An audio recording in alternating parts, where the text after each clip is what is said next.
first game of the 2024-2025 year, I am happy to present you some Sterling High School football between the Bishop Eustace Crusaders and your Sterling Silver Knights. I'm very excited for this matchup. We have two teams who struggled a little bit last year, but they're ready to come out today. The weather, 72 with winds to an east 7. We have 72% humidity. And we have a bit of a cloudy forecast today. You can still feel the heat, but it's getting a little cooler with time.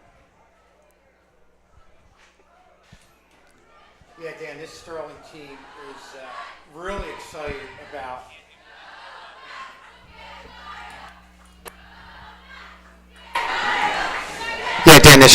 is really excited about what they have ahead of them this year. Obviously, the more competitive schedule. The numbers are up, have a lot of depth, and just a lot of excitement throughout the program. Oh, yeah, definitely. And, you know, this past offseason, they dropped a couple divisions, so they're looking at a bit more of a competition component to their game this year. And the Sterling defense for today. At defensive end, there's number 5, Joshua Hernandez. At the other defensive end is 49, Will Nicholas. And your two defensive tackles is number 79, Eddie Sears, number 68, Mason Boyd-Neal. At the linebackers, we have middle linebacker, Rene Camacho.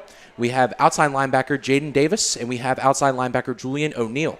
And then at your DBs, we have Briley Sharp, Carmen Johnson, Taheem Salil, and Terrell Lewis. Yeah, I think this is a Sterling team that's really athletic on both sides of the ball. In defense, you'll really see them fly to the outside, and you feel like they're going to do a good job in containment. So, again, this is a team that did well in the preseason scrimmages. A lot of teams they played were really impressed with how much they improved, and they're just really, from a confidence standpoint, feeling good about themselves. Oh, yeah, definitely. And head coach Desi definitely helps with that a lot. I mean, he riles the boys up a lot, and I've heard from a lot of different people how great of a coach he is, and it really riles the players up to play for him.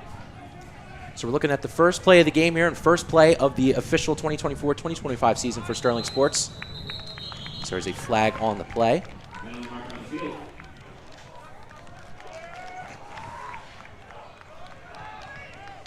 And it's looking like offside on the defense, called on number 2, Jaden Davis.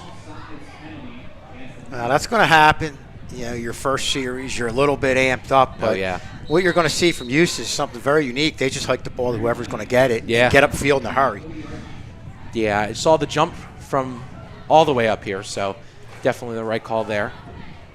Sterling has 5 on the line against 5 linemen. Take a Wildcat snap. Runs through the Sterling defenders and gets brought down for a pretty short gain.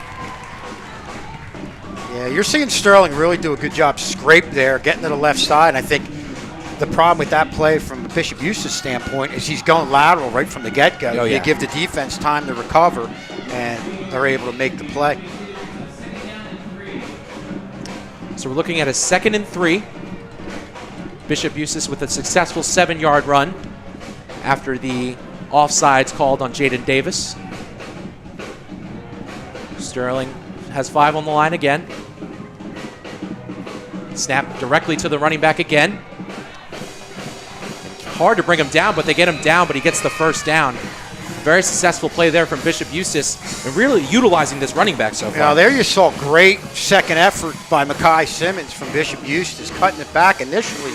Sterling was there to make the hit, the potential stop, but Simmons, with great individual efforts, able to get the first down. Simmons, a senior on this Bishop Eustace team, last year had 107 attempts, 650 yards, and 7 touchdowns. So he's really the workhorse running back for this Bishop Eustace team. It's like a false start in the backfield. Yeah, Sterling, another one right to Simmons, but a false start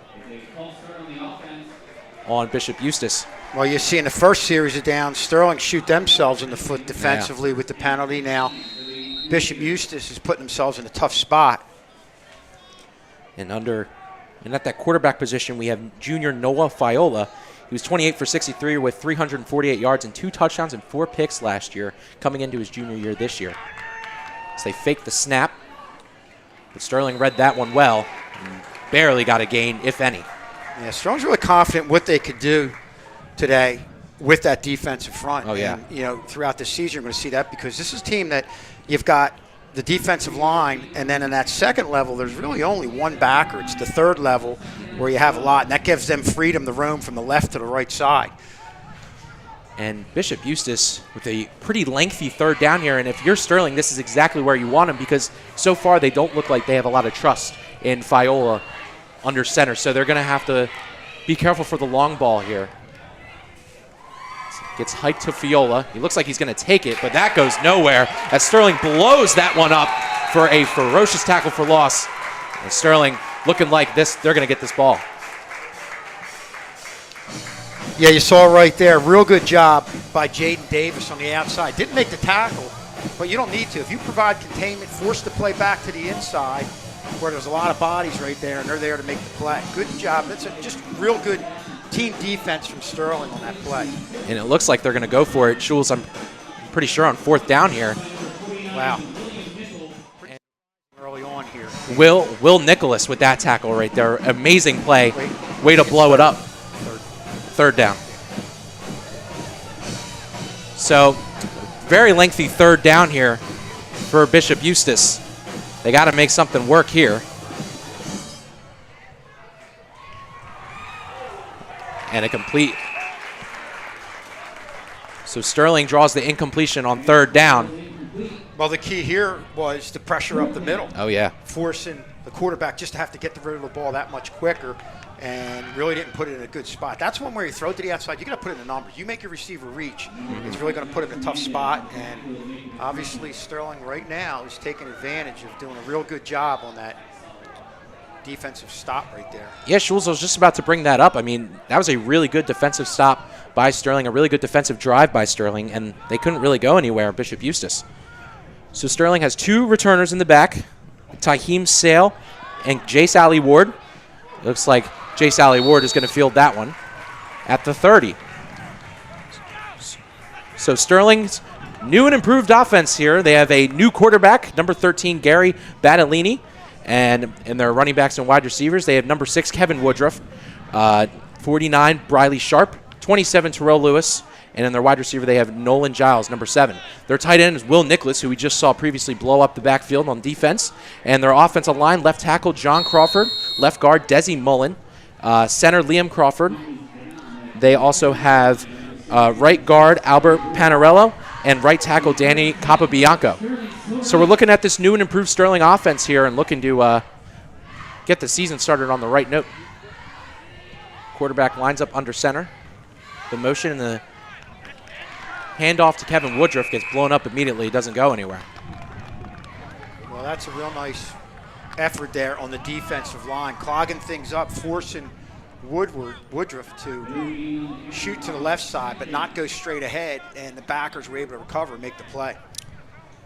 Yeah, we get this beautiful drone shot by our very own Casey Kaz, giving us a beautiful view of the turf. Turf is in its second year now, I'm pretty sure. Yeah, Casey could be one of the best drone pilots in South Jersey. Probably in South Jersey. They got to make an Emmy category just for Casey. Sterling looking at his second down. A pitch out to Kevin Woodruff. Gets really good blockers. Kevin, with a pretty good run there to get some momentum going for the Knights as they're going to face third down. Well, you had a lot of blockers in front of you, and the big block was here, the kick out by number 4, Taheem Sally. If you look at this replay on the right side, kicks him out right there. Yeah. And there you got that little bit of daylight right there that Woodruff gets up and gets himself a few yards right there. So Sterling faced with its first third down of the year. Battinelli in the shotgun. 4 receivers out and a running back next to him as he's going to take this pass. And he almost finds Will Nicholas on the corner, or excuse me, on the curl route, but it goes incomplete.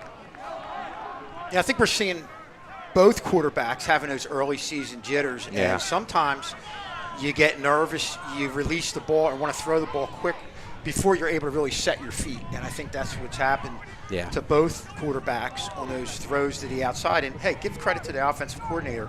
They're trying to get them started with some easy throws, but I just think there's some nervousness right there. Oh, definitely. And I think this is the first game for both teams this season, so definitely some jitters there. So Nolan Giles is going to take that punt as it trickles towards the 30. That is a ridiculously good punt there from Nolan Giles to back Bishop Eustace up just a little bit. So these two teams have never met before. This is the first time, circa 2010, that these two teams have met. So we're seeing two completely unfamiliar teams with each other and two defenses that have really reigned strong so far. And two schools that don't have a ton of numbers. Sterling has a little bit more, and we're growing in that area this year. But you see Bishop Eustace primarily played some smaller schools, and I think that's what they're trying to do here with this West Jersey Conference, keeping things competitive. You see their wins were against Holy Cross, Gloucester Catholic, Wildwood, and Linden, some smaller schools last year. So Fiola taking the snap here at 1st and 10. He keeps it, takes it to the outside, and a great tackle there. Oh, and a fumble. Sterling has recovered the fumble. A big play there by the Sterling defense if it stands. Well, this is the second time we've seen Jaden Davis really have an impact here. First it was with containment, pushing things to the inside in that last series of downs. Here was Jaden Davis coming up with a big hit, forcing the ball loose. The ball was loose, but it was not a fumble. Jumped the gun a little bit there, but an amazing play by Jaden Davis, and also an amazing play by Cameron Johnson to fly in from that safety position and make a huge tackle. Jaden Davis made that initial tackle, but Cameron Johnson really just flew in from that safety spot. So Bishop Eustace with a bit of an RPO. Sterling wasn't ready for it, and Bishop Eustace really breaking out here. He reaches the 40. He still has room ahead of him, and Sterling hawks him down at around the 20.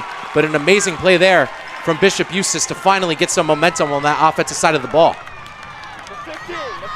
Well, that's just the play where you saw the receiver, Delano Mann, win the one-on-one battle right there. And that's a case where Sterling had bodies out there to make the play initially. But, when you get to somebody like that who's speedy and can really get things going upfield, you've got to break down. And Sterling didn't do that right there. He made people miss. And just like that, once he got going upfield, he turned on the afterburners. That is sophomore Delano Mann. Last year he had 15 catches, 223 yards, and 2 touchdowns. He was Bishop Eustace's leading receiver. As we saw there, showing a little bit of that speed and ability to kill upfield as their first down play for Bishop Eustace gets them a couple yards and gets them a little closer to the 10. And it's funny how, to that point, Sterling was playing with a lot of confidence, really controlling the offensive line, not allowing Bishop Eustace to get a push. But you have a big play like that, gets everybody amped out. And just like that, on the next play, run play, Bishop Eustace got a real nice push up front. Definitely. Very impressive play from Delano Mann to break through and find the open seams. But looking at his second down here, right back to Mann as he makes a man miss. And he goes straight to the touchdown. Bishop Eustace has our first score of the game. Delano Mann worked that entire drive by himself. And it is a 6-0 game. Yeah, just fundamental one-on-one tackling. You know right now, you get to this guy, you've got to break down. You just can't go full speed at somebody like that, or he's going to make you miss. So far, getting the ball twice, he's probably made about 5 different people miss. Yeah. So he's definitely a game breaker. And Sterling's going to have to address. He made Jaden Davis miss, and Jaden Davis has been one of those big tacklers for the night so far. So it's a very impressive drive from Bishop Eustace, but more impressive from Delano Mann, who probably drives 75 yards down that field by his lonesome. So Eustace going for 2. Fiola gets the snap. It's a Wildcat, and he moseys on in for the touchdown. And it is an 8-0 game with about 5 minutes left in the first. Makai Simmons with a really impressive Wildcat run to give Bishop Eustace their first points of the game. And you talk about getting a quarterback into the rhythm. And, Faglio, the first time he threw the ball the outside was a little wide from the receiver, but see these next couple throws were right to man in the numbers and allow him to do what he can do and getting his shoulders square, getting upfield, and using his speed and ability to make people miss.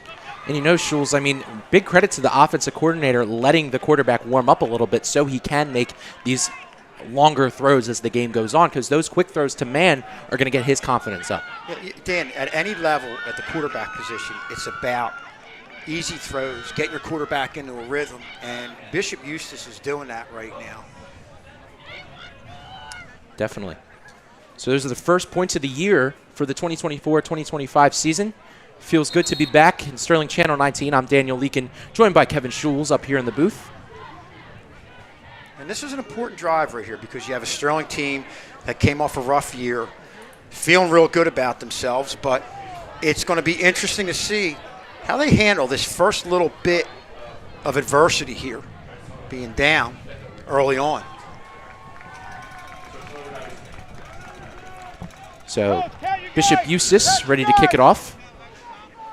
Sterling going with a 3-man front in the back with our 2 original ones plus Kevin Woodruff. Sterling looking to have a more successful offensive drive than last time after they went 3 and out.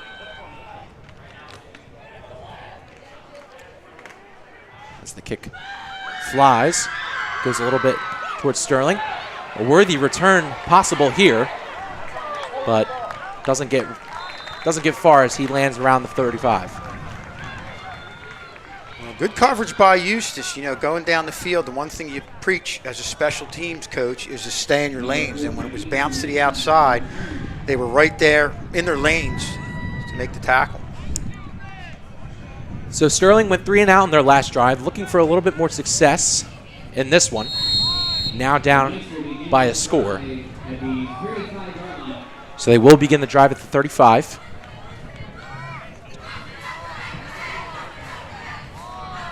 Gary Battinelli, a transfer from St. Joe's. St. Joe's, Hamilton. But a kid they really like. He's a junior. Yeah. Just really has a good football acumen and can read defenses and just has a good feel for what to do out there at that position. Sterling just waiting for him to warm up just a little bit. It's a wide receiver motion and a false start called on Noah Giles.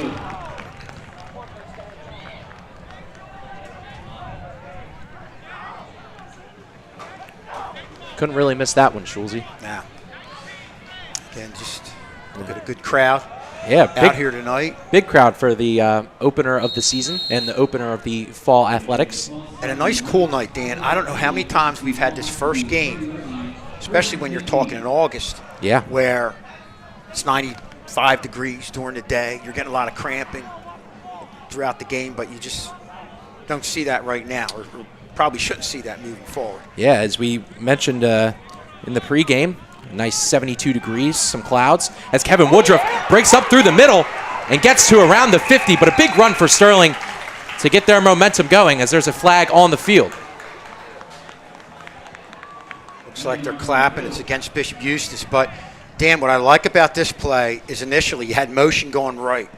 The defense is thinking going right, and you just had that quick hitter off to the left side, and Woodruff really hit the hole right there in a hurry. You look at that big hole opened by the offensive line. Yeah. The fact that he hit it so quick, linemen love that when the back hits the hole quickly because you really don't have to hold your blocks that long.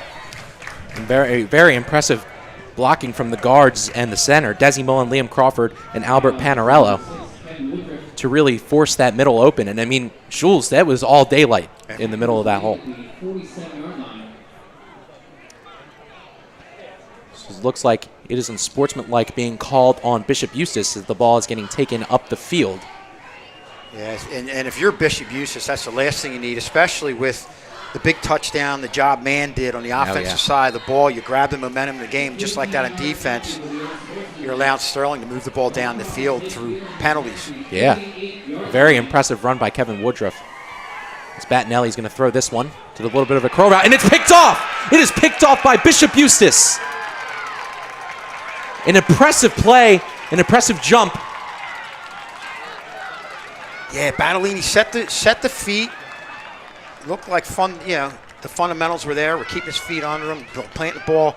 Just put it to the inside shoulder. That's something you want to go to the outside shoulder, and you get it to the inside shoulder, and the defensive back just is all over and takes advantage of it. Yeah, and a very impressive play by the defensive back but it looked like Battinelli was kind of eyeing that route up the entire time, so the defensive back had a pretty easy time kind of jumping the timing. Yeah, that's a good point, Danny. You know, he got it to the inside, but still in doing that, you allow the defensive back the opportunity to jump the route.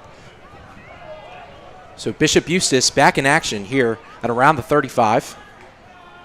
This gets hiked and given for a pretty lengthy run by Mekhi Simmons, the senior, and really the big veteran on this team.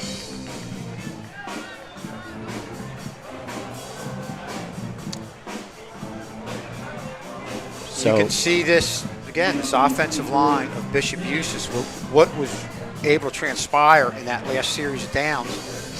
They're gaining a lot of confidence and really having a good push, and it wasn't necessarily the case in the first series or two. And kind of costly for Sterling Schulz after that big run by Kevin Woodruff and the unsportsmanlike call.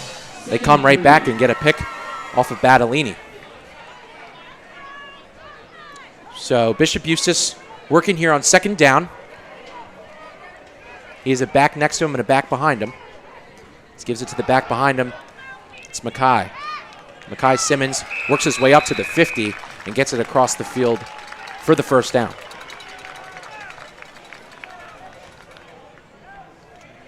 So Bishop Eustace kind of targeting the weaknesses that they're seeing in this Sterling defense and kind of, relying on what helped them last season to progress up the field. Well, the other thing is, you had the direct snap to whoever was getting the ball before. Now you're going to the quarterback, you're handing it off. The back's a little bit deeper, so he has a little more time to kind of survey and adjust with what's happening in front of him.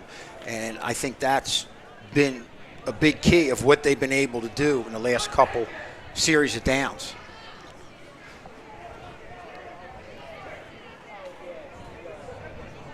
So a first down here and an offside by the Sterling defensive lineman.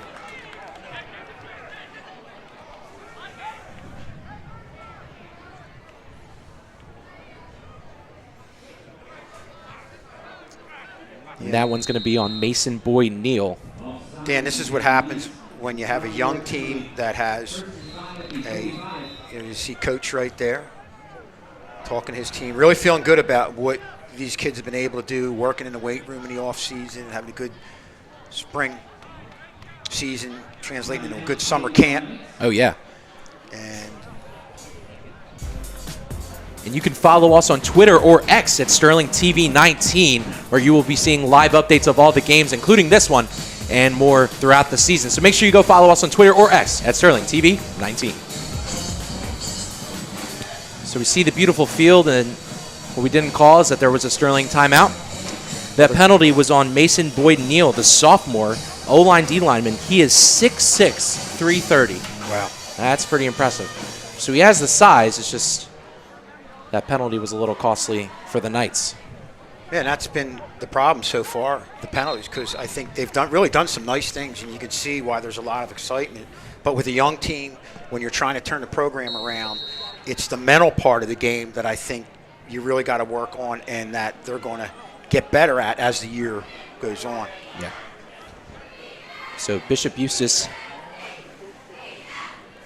1st and 5, setting up at around the 45 after that offsides call. Had a really long drive last time, pretty much run by Delano Mann. And this time, Mekhi Simmons is taking it to the Sterling defense and has himself another first down. Yeah, just a killer when you cut that in half and only have them go 5 yards for a first down. And again, this is a Bishop Eustace team that really is playing with a lot of confidence right now.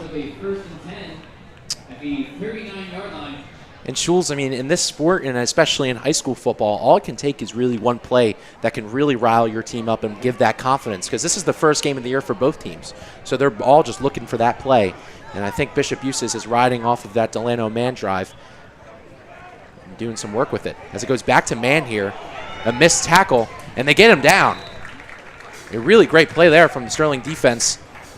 Well, in a one-on-one situation, again, you've got to break down. You can't just fly to somebody like that.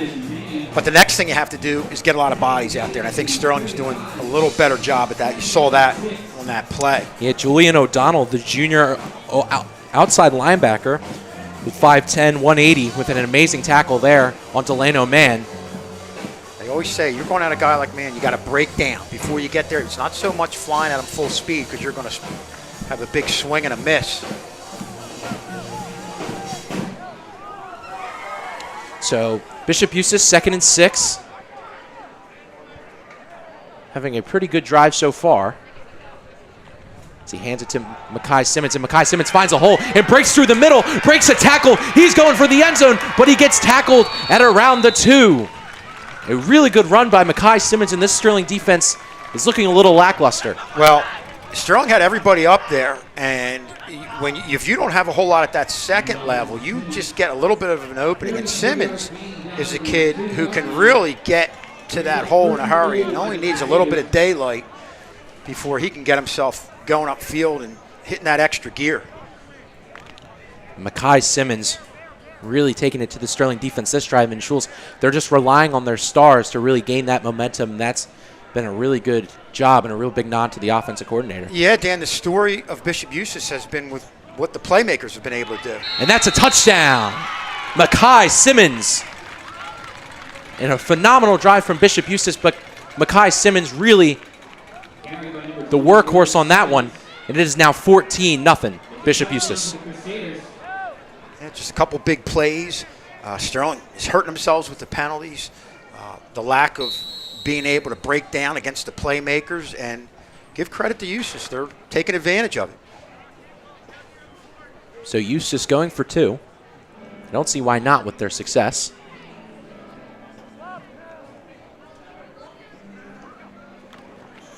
Goes straight back to Simmons, and Simmons pretty easily runs to the right side of that Sterling defense and gives Bishop Eustace another 2 points, making it 16-0 with 29 seconds left in the first quarter. Look at them right there. Yeah, Simmons just making it easy, getting upfield in a hurry. But I think, there we go. All right. We're just letting some intruders in here. So Sterling looking to pick themselves back up, going down 16-0 early in this first quarter. Well, Dan, you're down 16-0. You say to yourself, if you look at the score, you're saying, geez, it's just like last year. But it really isn't. When they got down by 2 scores last year, it's just because they were outclassed. They were really never even in the game. They weren't competitive. That's not the case here because they've done made some stops defensively, but haven't been able to stop the big play. On the offensive side of the ball, they're moving the ball. They're just getting penalties at inopportune times and making some mistakes. So I think that's got to be the message that comes from not only the coaches but some of the leaders out there to let these kids know that, hey, we're still in this game. Yeah. We just have to eliminate the mistakes, and we can get back in this game. And they got to figure out some type of way to contain senior Mekhi Simmons and sophomore Delano Mann, because they're just a 2-man operation right now, kind of breaking down the Sterling defense. But they're really not out of it.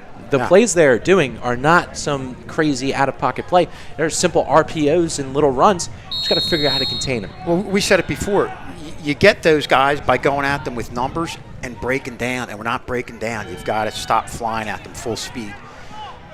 This one fielded at around the 30, looking for a hole to break through. Does a pretty good job of taking it up to the 40. So Sterling putting themselves in pretty opportune field position, trying to get some score on the board before this first half comes to a close. That's Jace Ollie Ward, only a freshman. Very impressive. You know, that's something that a lot of young kids, their first year playing varsity, field the punt, are going to be nervous about. And both times the punt ended up being about 5 yards in front of him. He came up aggressively, got it, and went upfield. So it's very impressive, and in a normal way, but especially for a freshman. And he had a lot of speed to him, too. So he has the physical attributes, and as you said, did a really good job with the mental stuff, too. Definitely a kid they're very high on. So Battinelli under center. Gives it to his running back as he breaks through a couple tackles and falls after about 5 yards. That was Jaden Ollie Ward, the junior. Plays running back and defensive back, staying at around 6 foot. a pretty impressive run showing his elusiveness there. And a good job up front. You know, you had the potential double team off to the right-hand side, but he had his man one-on-one, so you saw the center bounce off and go downfield, hit the linebacker, and so that is the end of the first quarter. Bishop Eustace leading Sterling 16-0. We will be back after a couple commercials.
Bishop Eustace 16-0 as Battinelli hands this one back off, looking for the first down and gets mighty close. He may actually have it. That was Jaden Ali Ward again. And Schulz, he's really showing his elusiveness so far in this game. Yeah, and you talk about the big players on Bishop Eustace. Sterling's got some game breakers themselves, but really haven't been able to free anybody up. But I think right now, like I was saying before, you've got to string together some first downs and just eliminate the mistakes on the offensive side of the ball. So the Silver Knights did get that first down. Will Nicholas came off with an injury, so hopefully everything's all right. Schulz, it looked like everything was okay, but because he stayed down a little longer, they forced to take him out of the game for a play. So Sterling lines up at the 50, looking to progress down the field some more. Battinelli does the play action, passes it out, looking to make a couple man miss. He finds a hole, and he's going straight up the middle. Sterling, give me that touchdown! First touchdown of the year for the Silver Knights. What an amazing play. And they are on the board. Jace Ali Ward, the freshman. Well, just as we were talking about what Jace Ali Ward was very impressive at, and coming up and fielding the punt, looking very confident. You can't look any more confident than he looked on that play. Getting the ball with some space and just turning on the afterburners, getting downfield and coming up with a big score here for Sterling. Bishop Eustace did it with Delano Man, and Sterling said take that with Jace Ali Ward as Jeremy Clark is going to line up for this kick. What an amazing play by that freshman, Schulz.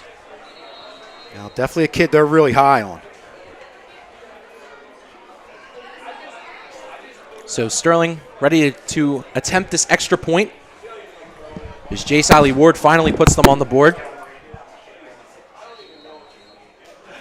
The sophomore Jeremy Clark, first-year football player, attempting this kick. As it goes straight through the uprights to make it a 16-7 game. What an impressive drive from the Knights, getting some momentum. And as we're going to look at the replay here, we see how Jace Ali Ward just finds Green, and he didn't turn back. Dan, you know, obviously we're impressed with what Jace Ali Ward did. Outstanding job. The thing I like about that, and I don't know if we can see it again on a replay, but look at the receivers going downfield and the blocking you're going to see by the receivers here. I think that going to the outside, that was a big part of that play. And you can see where you give Jace Ali Ward just a little bit of daylight, and, man, he can really make things happen.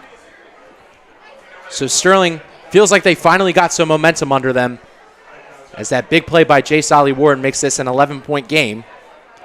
So now the important thing is if defense can try and get a stop, and Sterling can really crawl their way back into this one. And I like the way he makes people miss. You know, sometimes you have guys who really overdo it going left and right. He just had one quick step, boom, and he was upfield. Yeah.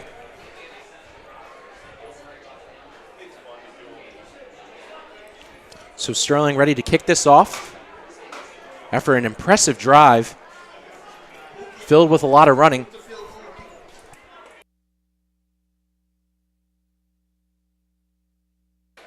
So Jeremy Clark looking to kick this one off. Sterling gets their first points of the game.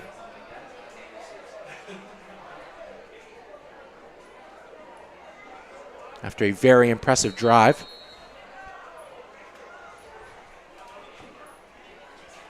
As he boots this one away. Fielded by Bishop Eustace. And a great tackle there from Sterling to limit any more damage. That was a good tackle by Terrell Lewis, the senior. So Sterling defense coming back up. Looking to limit the penalties and try and contain these two stars that have really brought it to them so far in Mekhi Jackson and Milano Mann. Yeah, Or excuse me, Mekhi Simmons and Delano Mann. You've got to get a lot of bodies getting out to Simmons and Mann. Don't give these kids the ability to have a lot of space out there and break down when you get to that point. Don't fly at them because they're going to make people miss. You've got to break down. So Fiola looking to get his team another touchdown, but Simmons takes this one in the Wildcat and fights his way for pretty close first down.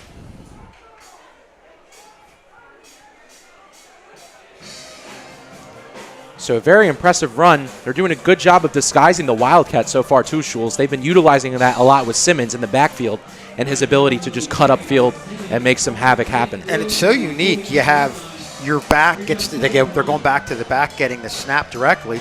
You've got your quarterback as the lead blocker. So something you don't normally see. It's definitely an offense that has a different feel to it, but Eustace has been able to make it work.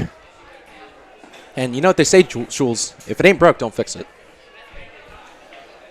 So they didn't give him the first. Simmons with the ball again. Pushes his blocker in front of him and does finally get that first down.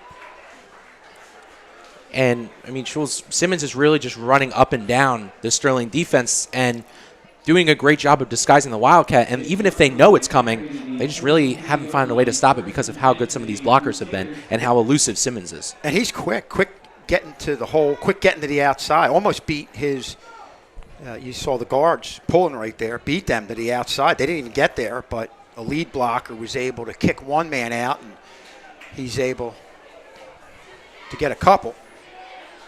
And, I mean, Schulz, this Sterling team has a different feel to it, and it just feels like they're amped up and ready to get after it. I mean, even if they're getting ran on, they're still looking to make that tackle. They're not giving up on the play, and it's really impressive to see so far.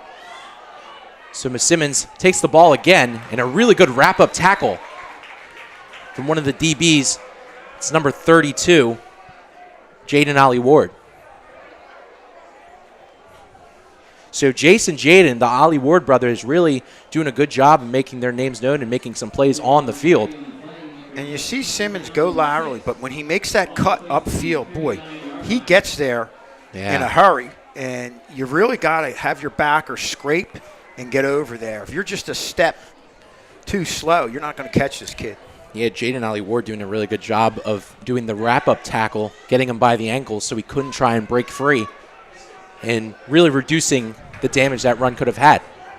So Bishop Eustace with the 2nd and 6 with about 8 minutes left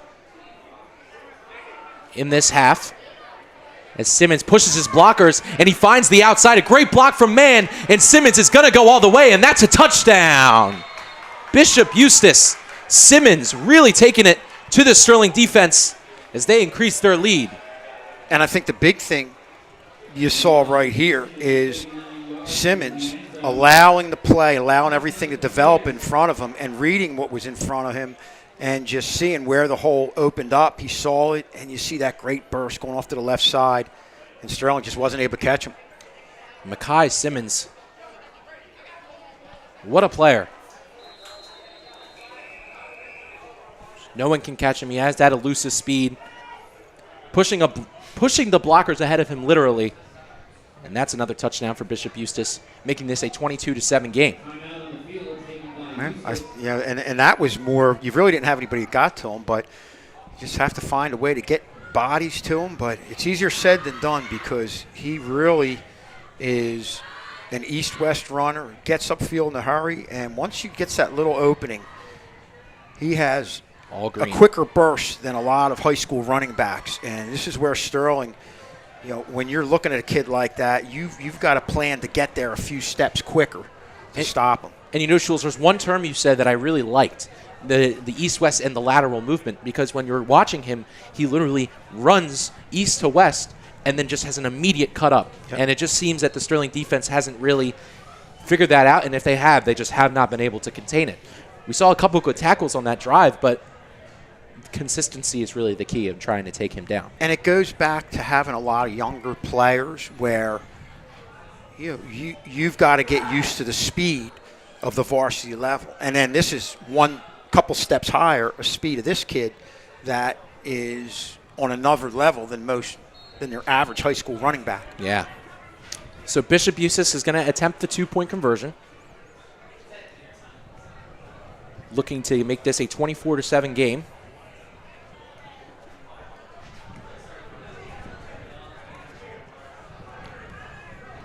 And the sneak works. So they get the 2-point conversion. And making this a 24-7 game. Sterling had a really good offensive drive, but Bishop Eustace, way to come back as we're looking at the cloudy day that presents us tonight. It is really cool out tonight, which is very nice. I'm happy that it's not blisteringly hot outside. As good a game, or as good a weather-wise game that you could ever expect for late August. No doubt about it. Just really happy it's not raining, which is important.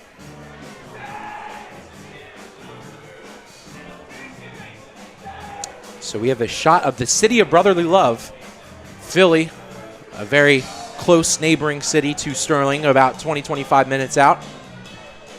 And big Philly sports fans here in the booth, me and Schultz. Phillies with a big win last night over the Atlanta Braves. Brandon Marsh, 3-run home run. Nick Castellanos, 2-run home run to put us up over the Braves. And Hoffman came in at the end to shut it down. I feel like we're over that little slump that we had between last weekend scoring 34 or getting 34 hits in 2 days. And it feels like the offense is still hit or miss sometimes. I feel like the pitching is definitely getting a little better as Ranger Suarez is on the bump tonight. And the game starts in about 1 minute. So if we can, we'll give you updates as we go along. But right now, Bishop Eustace is ready to kick this one off. Having a pretty big lead over the Sterling Knights, but the half has not ended yet. We have about 8 minutes left. As the kick goes away. Bobbles it a little bit, but he cuts to the outside, doesn't find a hole, and falls down around the 38. So Sterling with a very successful drive last time, capped off by a huge catch by Jace Alley Ward off of a bit of an RPO play. So Sterling looking to repeat that same success here after letting up a touchdown to Bishop Eustace. And I'll say the same thing as I said, a few minutes ago when they were also down by 2 scores, that you're still in this game. This isn't a game where you've been completely dominated. It's just been some big plays that you've been hurt by. So Battinelli under center, gives it to his running back, making a couple men miss, but a big drag down tackle by number 12, Noah Fiola.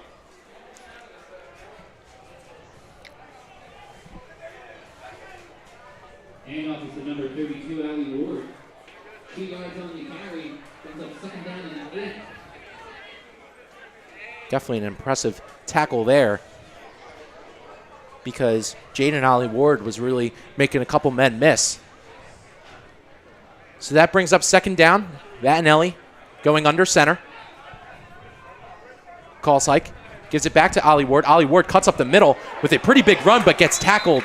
Another big tackle by Fiola, and that one could have been a touchdown saver. Yeah, that's where you have the guard and the tackle look like pull, and it goes off guard, and you saw a nice kick out right there, and a good job by Ollie Ward bouncing off the defender getting a couple extra yards right there.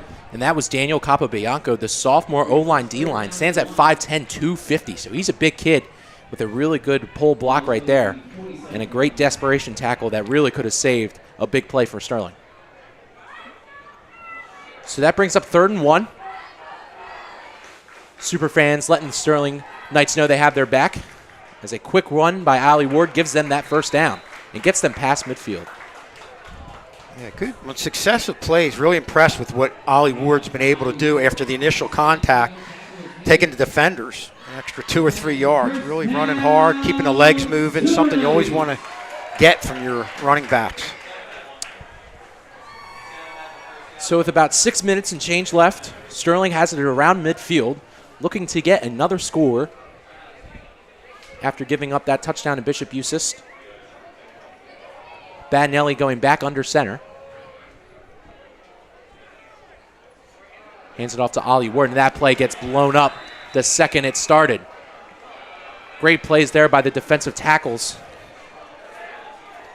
That was 62 Sean Watson and 64 Marlon Bundy.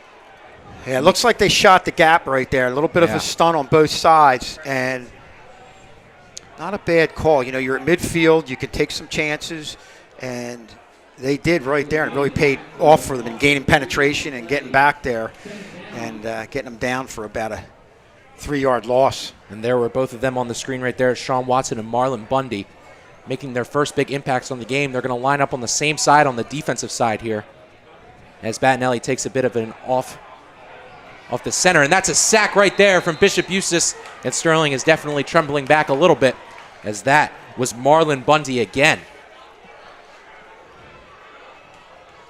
Just blows through the blocker.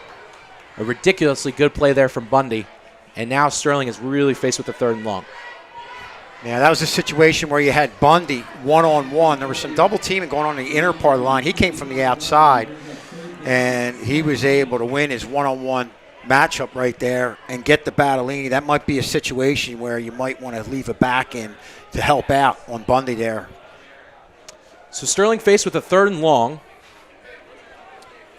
looking to make something happen here.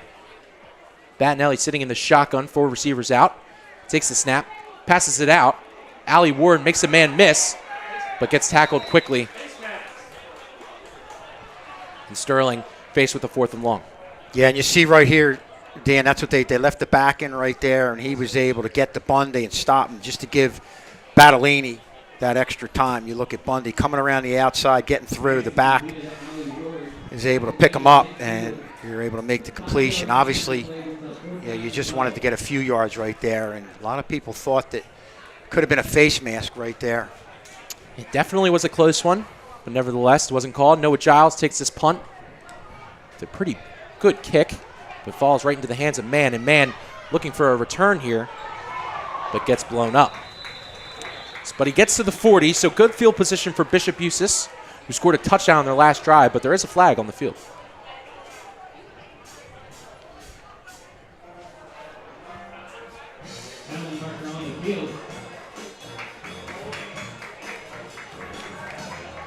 And you could subscribe to our YouTube channel at Sterling Channel 19. You could see live games, commercials, and everything else you want to see, including a very important Castle Connection messages from our very own Mr. Claiborne. So make sure you subscribe to youtube.com/SterlingTV19. Sterling did a good job recovering on that punt because that line drive punt to a kid like Mann gives him a lot of space. You kind of outkick the coverage. You saw he had a lot of space in front of him, and a kid like that can really make things happen. But give credit to Sterling for staying in their lane, and when he went to the one side, they were able to get a lot of defenders converging in on him. And that's how you got to stop these guys, these playmakers on the Bishop Eustace side of the ball. So Bishop Eustace has it around the 30. A penalty shot them 10 yards back. So Fiola, defensive and offensive player, Fiola trying to find Mann, breaks away, taking it himself with a big truck against the defender and takes it for about 6 yards. That was a really good improvisation play there from Fiola. It really was, but at the same time, if you're Sterling, you've got to make these plays. This is been a common theme throughout this first half where they're just missing tackles. And, if I'm a coach right now, I'm looking at, in my notebook, I'm going to chart some things that I think we have to work on. And breakdown drills are definitely first on my list when I'm talking about what we need to do on the defensive side of the ball. So about a 6-yard run there from Fiola. As Mr. Schultz said, Sterling could have made a better attempt there, but nevertheless a good improvisation play there. As they're faced with a 2nd and 4. Passes it out to his receiver. Sterling with another missed tackle, but brings him down. A great tackle there from Terrell Lewis. Give him only a yard.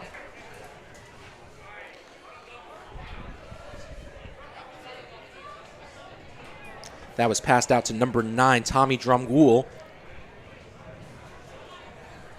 So that brings up Sterling a 3rd down against Bishop Eustace. Sterling looking to make a huge stop here and give themselves a little bit more time before this half comes to a close. 3rd down and 2. 2:25 remaining in the second quarter. So Sterling looking for a huge stop here. Fiola sitting in the shotgun. Hands it off.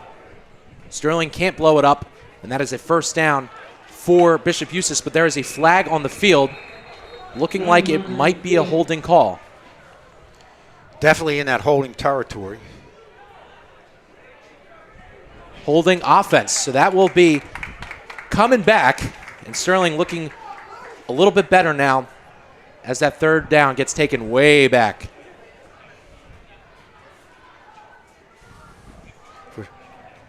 Okay.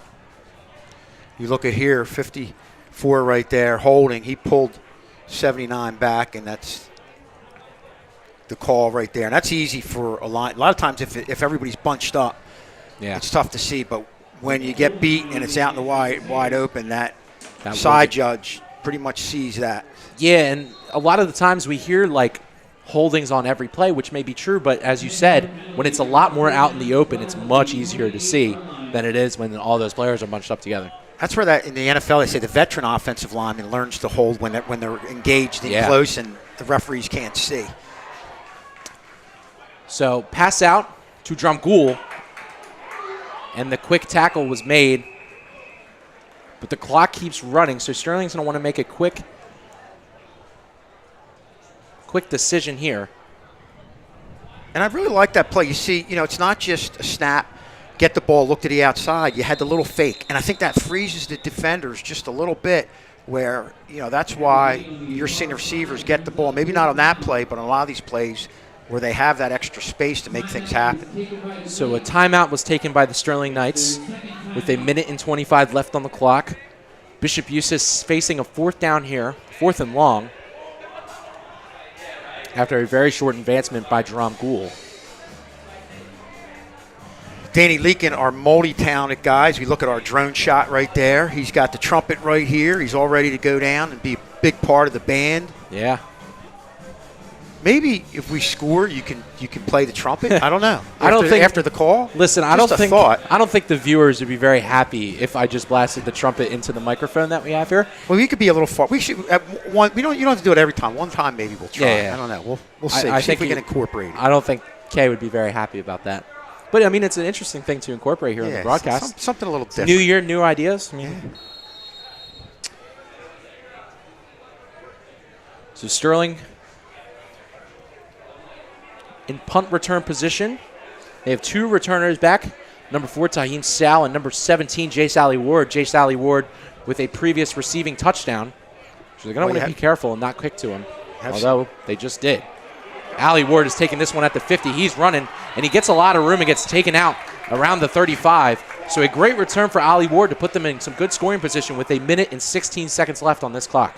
We just came off of Alley Ward scoring a touchdown. Here, this is what he does. He does this on the punt return. Comes up with a lot of confidence, a head of steam, and gives Sterling a shot with not too much time here, but a legitimate shot to possibly put something in the end zone and go into the half with some momentum. And Schultz, as he was kicking that, I said, Jace Alley Ward with a big reception touchdown.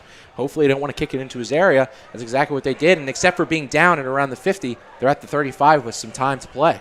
I'm just impressed with how much confidence as a freshman this kid plays with here in his first game. ever. So a minute and 16 on the clock. Battinelli in the shotgun. 4 receivers out and a running back behind him. Looking to pass. Gets some pressure from the sides, but scrambles out. Makes a nice throw and a nice catch. Oh, and it is called incomplete. Well, you've really got to account for Bundy. You see Bundy on the outside here, and I think Sterling's going to need to possibly, again, leave it back in to give some help out there, because Bundy is a big kid but's got a lot of quickness, and they're really having a tough time with him on the outside. Yeah, and throughout the rest of this game, Bundy versus Capobianco is going to be a matchup to watch as Battinelli takes this one, fires it in the middle of the field, and a great catch there by number 4, Taheem Sal, getting in on the action today. That's his first catch of the game, and gives Sterling a first down. And what a play by Battilini. Stayed in there, made the throw, knowing that the linebacker's coming right at him and knowing he's going to take a big hit. That's a really big-time play by Battilini. And a timeout call by Bishop Eustace. Battilini looking like he's getting a little bit more comfortable in that pocket, too, because that was a rocket of a throw. Yeah, that was impressive. I mean, if we could get another look at the replay, you'll see the hit he took. And it's a hit that you know you're going to take. He's coming right at you. And he still was able to stay in there, set the feet, and put the ball right on the money. Yeah, Battilini already putting his body on the line there. He could have scrambled out and avoided that hit, but yet he took that hit and made a really good pass, as you said, Schulz. So with 59 seconds left, Sterling looking to get another score before this half ends. And that's a play, set the feet, put the ball right on the money. You saw early on, I think there were some jitters, was putting the ball a little bit high. Yeah. You don't want to do that to a receiver coming across the middle. He wants it in numbers so he can turn the shoulders upfield and get going. And just a great play all around there by Battilini.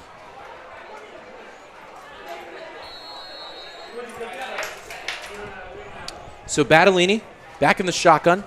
3 receivers to his right, 1 to his left, and a running back behind him. Battilini throws the receiver to his left.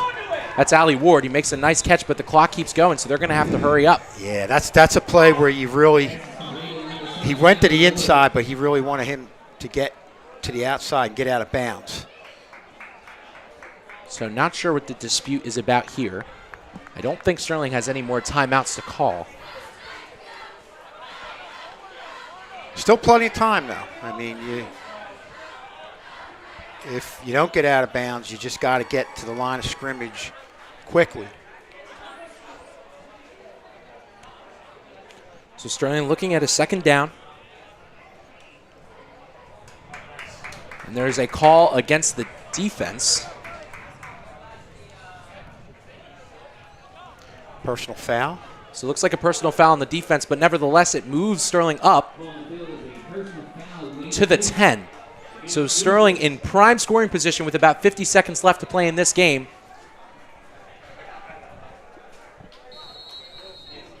It'll be first and goal for the Knights. So it's first and goal. First time in the game for the Silver Knights as he hands it off to the running back, and it gets blown up in the backfield and goes nowhere. That time it was blown up by number 52, Landon Bale. As a timeout is called. So a really good play there by Landon Bale. If we can get a replay on it, we can see how the defensive line collapses and completely blows up that play immediately.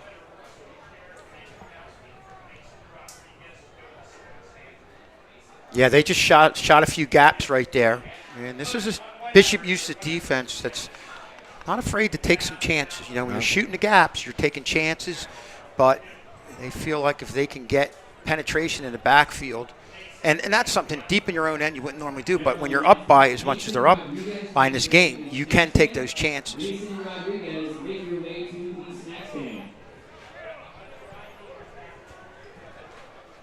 So we're looking at a second and goal after that previous play got blown up in the backfield. Battinelli doing a good job of taking charge in this drive with minimal time. Battinelli looks like he's telling the play someone in the backfield as he gets ready under center. Takes the hike, a play action. and he finds someone deep in the end zone, and it gets swatted away.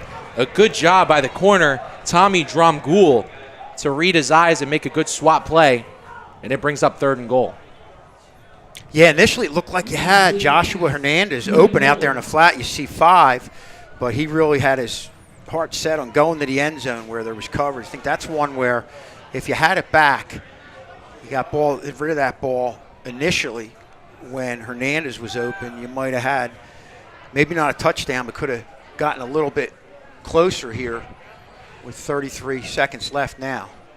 So with 33 seconds, as Schulz just mentioned, we're at a 3rd and goal. Looking like we're going 5 wide here. Battinelli in the shotgun. Drops back. Surveying the field, scrambles out. Looking to make a play, fires in the middle, and it's incomplete. Boy, you can't say enough about the job Bundy's done. Anytime there's been any pressure on Battellini, Bundy's really been at the forefront. You're going to see it right here, forcing him out of the pocket. And that's a play where most of the receivers are over to the left side. That's a tough throw where you're going to your right, thrown across your body.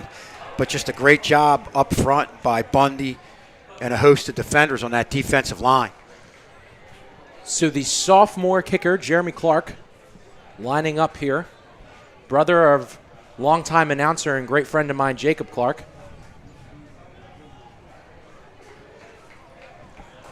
Looking to give Sterling 3 more points before this half ends. Jeremy with the kick. And it's no good. A bit of a wobbly snap there by the holder. And Sterling stays at 7 after that long drive.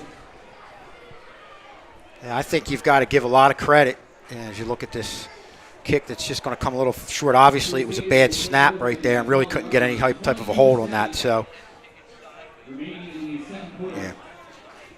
You see right here, he really wasn't able to put the ball down. It was off to the side. He dropped it and he was almost on the ground sideways right there. But nothing to be discouraged about for the Silver Knights because they had a pretty good drive at the end of this half. And it looks like here Bishop Eustace is just going to kneel this one out. Yeah. But that's definitely a little discouraging considering you came this close and weren't able to knock it in. You really wanted to get something right there. So Sterling got their work cut out for them. But still a game where if they're able to stop the big players of Eustace, they can get themselves back in this game. But you got to finish one of these drives. So that is it for the first half. Sterling is down 24-7 against Bishop Eustace. We'll be right back at you with some second half action.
potty. Can I go to the bathroom? Yes, you can.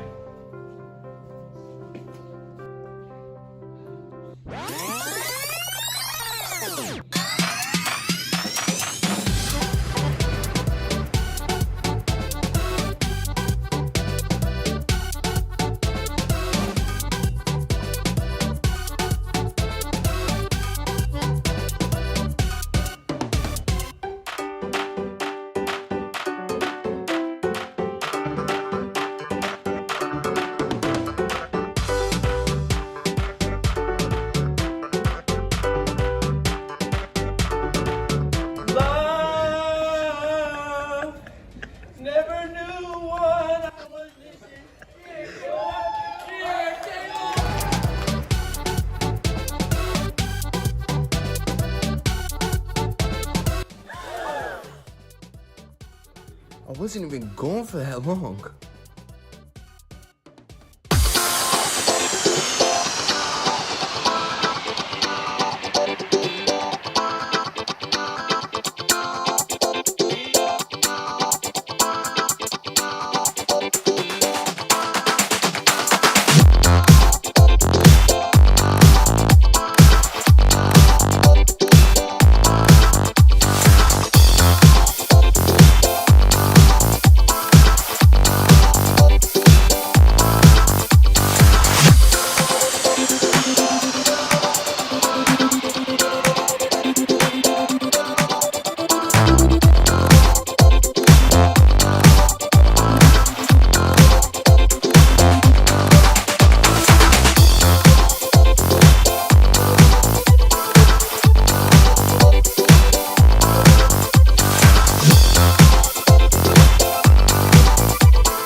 It's homecoming court announcement for the class of 2023. This is fall homecoming 2022. Hit it, Adrian.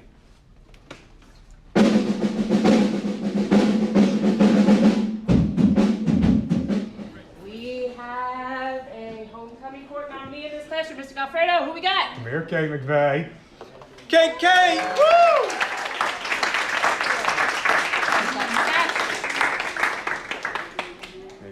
Mr. Cardi, we're going to borrow her for a minute. All right, you got her. All right. Taking the walk. Hello. We have a homecoming court nominee in this classroom. Where is Ajane?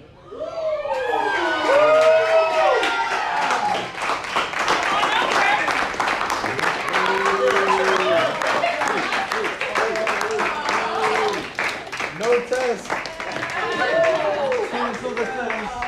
Everyone gets 100. Oh my God. Mr. O'Connor, we're going to borrow her. We'll bring her back. Yes. Thanks. All right, come on. Come with us. Yeah, scroll back one more time. All right. We got 2022 homecoming. Ice! Asiana Lewis. What?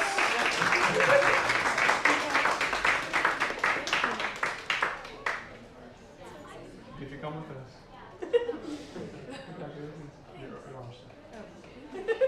We're back. Showdown for the fall 2022 home court. I have Nicoletta Troilo.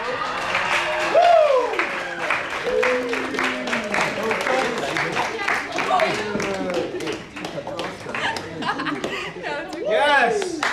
Come with us. Back again. What did I say? It's me this time. Back again. One more, Mr. Alfredo. Come here, Tully. Tully. Gotti. All right, she'll be back.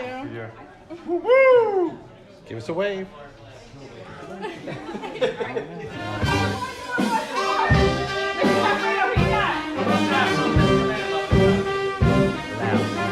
Bear break.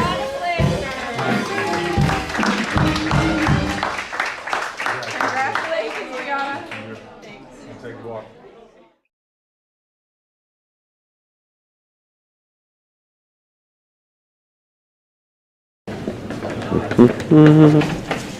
Dude, are you kidding? Pictures.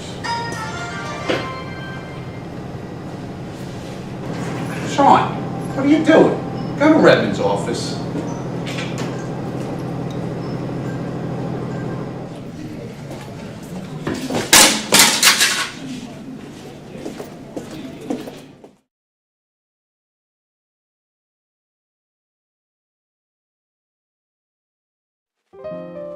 Dude, you trying to win some big money tonight? Yeah, they don't call me Johnny Wiggles for nothing. Man, you better not sell me. I had a bad couple of weeks, but I need this money. Let's go win. Have you ever been here before? Yeah, I have. This looks amazing. Yes, it does.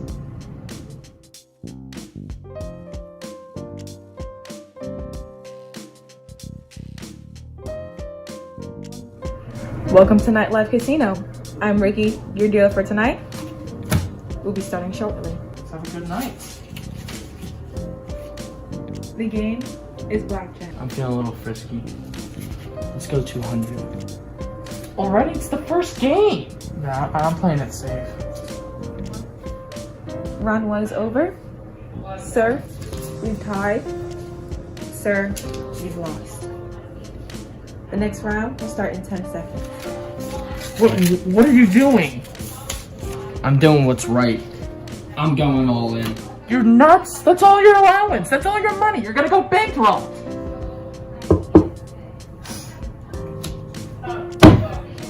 Told ya.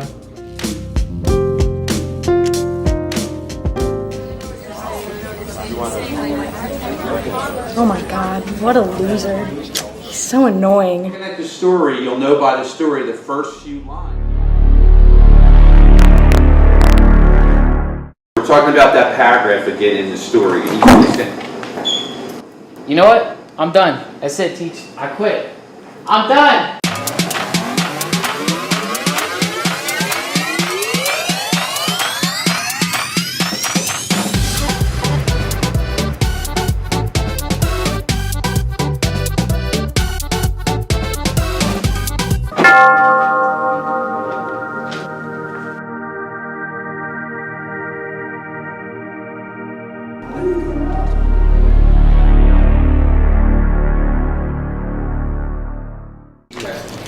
You know what? I'm gonna stay in school.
Put a mask on, please.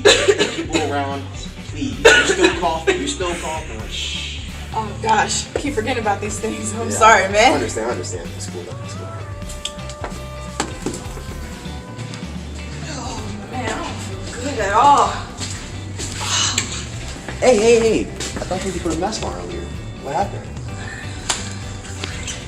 That's really not cool. You're gonna get other people sick. They have families to go home to. Think about your actions. Yeah, a mass thing. My bad. Yeah. Listen, if you really felt sick, you should have stayed home. Other people shouldn't have to suffer because of your actions. You know, I didn't think about that. I'm sorry. I'm gonna go home now and lay down. I think that's best. Oh, and don't forget your mask.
Yo, you should probably answer that. It's probably somebody like super important. Do not answer that. 1 out of 4 teens send a text at least once every time they drive. Well, it can't be that harmful, can it? No, dude. 1.6 million car crashes are caused by distracted drivers each year. So when driving, remember, stay in the zone and kill the phone.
Let me see that ID.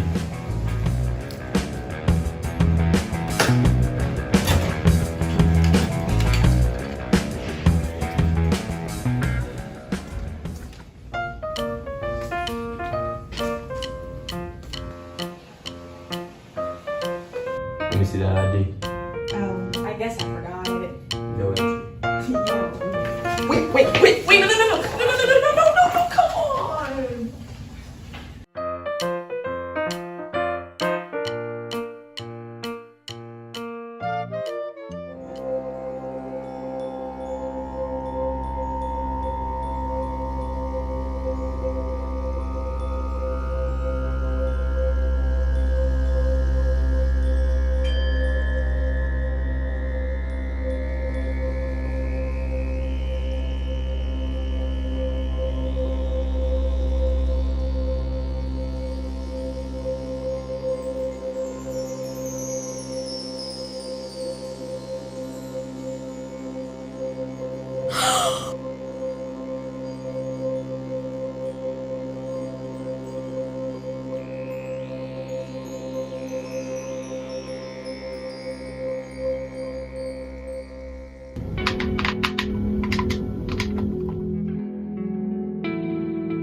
Why are you such a loser?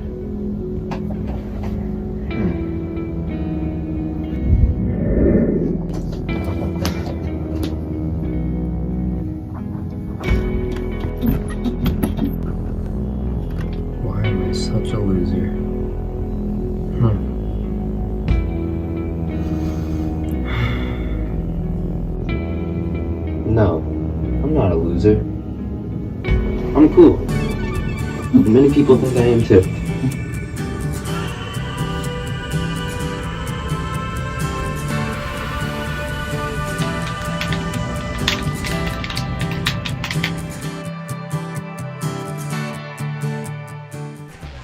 Hello, everybody, and welcome back to the castle as we are getting ready for some second-half football action between Bishop Eustace and the Sterling Knights. Bishop Eustace currently having their way with the Sterling Knights, and Sterling yet to get something going as we're going to look at some of the highlights for Bishop Eustace.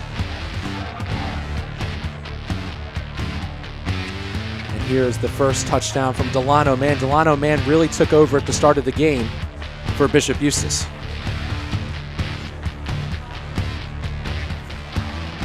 And then here is Mekhi Simmons. Mekhi Simmons, ever since that Delano Mann touchdown, was really the workhorse for Bishop Eustace, doing an amazing job at really figuring out the Sterling defense and making the people miss. Yeah, it's been Simmons and Mann in that first half. And here is Sterling highlights a big touchdown scored by the freshman J. Sally Ward, taking it to the crib for Sterling's first score of the year and fourth score of the game. But unfortunately, it has been the only score for the Silver Knights because of penalties and because they cannot figure out this defense. Yeah, and that was a killer, not being able to get one in there in that drive, a very good drive in the last part of the half, but just weren't able to capitalize. So the good thing is, though, they get the ball back here in the second half. And Sterling with a big return to open up, and that's a really good way to start this second half.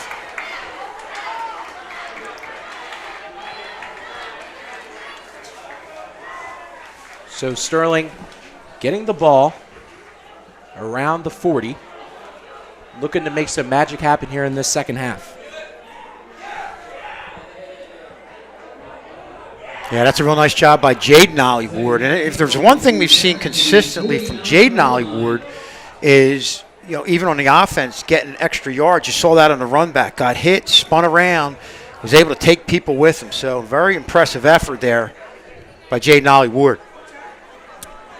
So Sterling with an early handoff to Kevin Woodruff, and he gets blown up at the 50 for a very minimal gain.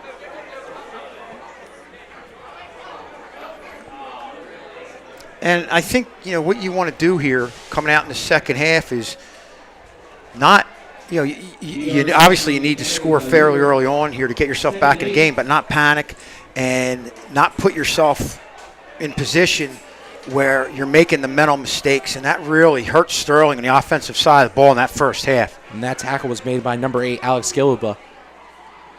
It's Kevin Woodruff with a big run here. Gives them a couple yards to make this a third and manageable. Yeah, you had a real nice kick-out block here by number 49, William Nicholas, right there. And it was allowed Woodruff. You saw a missed tackle, but initially we allowed Woodruff just enough to time get upfield there. Yeah. Will Nicholas, brother of, again, longtime Tech crew member Ben Nicholas, who just recently graduated last year, setting a nice block there to make this a third and manageable, around 3rd and 4. So Battinelli gives it to Woodruff. Woodruff following the blocker and really doesn't get anywhere, as that is a stop for Bishop Eustace. A great tackle there by number 6, Noah Glenn. Yeah, they're really doing a good job in the middle of that defensive line for Bishop Eustace. You saw them, and if you're a defensive lineman, you don't necessarily need to make the play, but if you clog things up, force things out to the side, Dan, you see what that did was that allowed the linebackers to recover, come over there, scrape, and make the play. That tackle was made by Noah Glenn. There's an injury on the field to number 62, Sean Watson, who had a tackle for loss earlier in this contest. But that tackle was made by junior Noah Glenn. Last year, he had 3.5 sacks, 9 tackles for loss, and 30 solo tackles with 45 total and a forced fumble. So he is a really good rec on that D lineman, along with Sean Watson and Marlon Bundy. Yeah, we talked at length about what Bundy was able to do in the one-on-one matchups, but you see the middle part of the defensive line forcing the double team. That defensive line really has played a big part in gaining penetration at key times. You saw Sterling get deep in the Eustace end, but they were able to gain penetration in the backfield, make things happen, and ultimately force Sterling to have that drive stall.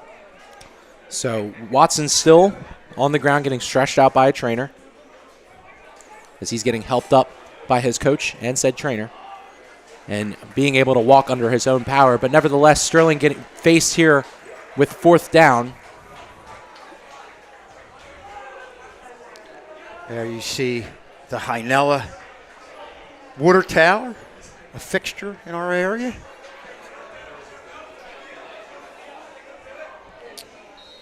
So Sterling going for it here on 4th.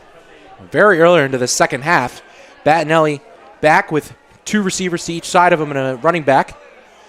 Gets the pass, passes it out to Kevin Woodruff. Woodruff drops the pass.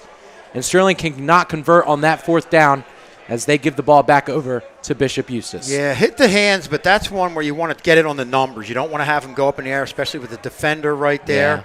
Yeah. You just want them to get the ball on the numbers, square the shoulders up, go upfield. Sterling's going to turn it over on downs here. And that was a play where you had a little bit of an opportunity because you didn't have the big guy defensively in the middle. Watson, he was out on that play, so you could put a little more pressure on the outside on Bundy. You got a little more time, but Sterling just wasn't able to take advantage of it. And like you said, Schulz, that's one of those where you want to hit him in the numbers and not have him go up for that, as Eustace starts this one off with a big run, giving him that 1st down early. And there he is, Mekhi Simmons, racking up those yards. And Sterling still having a very tough time and breaking him down in that backfield. An amazing juke there. And just a great job. We talk about Simmons' ability in the open field, but also more importantly, you see right here of him just reading what happens and waiting for things to develop in front of him and then using that good upfield ability to accelerate and get the extra yards. And Simmons following his blockers again, and Sterling doing a good job of getting in the backfield that time. Terrell Lewis is the first to meet him, and Lewis has had a couple good tackles for loss in this game so far. Really one of the only people that has really used that good wrap-up technique against Simmons. Now, he's a kid who you definitely have to gain penetration into the backfield. That's the first thing, but we talked about it at length. You've got to be under control when you get at this kid or he's going to make you miss.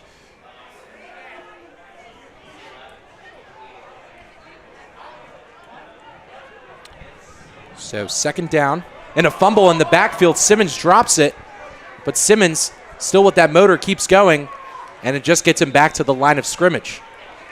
So a bit of a miscommunication there, almost a mistake by Bishop Eustace, and that brings up 3rd down. Yeah, you see right there, Simmons is the one player that could, most other average running backs will get pulled down for a loss, but he's dangerous at any point in the field. You just give him a little bit of daylight, and he can definitely make things happen. Excuse me, it is 2nd down, not 3rd down. Here for Bishop Eustace. A good job causing some havoc by Sterling on the line to disrupt. And a timeout called by Bishop Eustace. Bishop Eustace seems a little rattled after that fumble.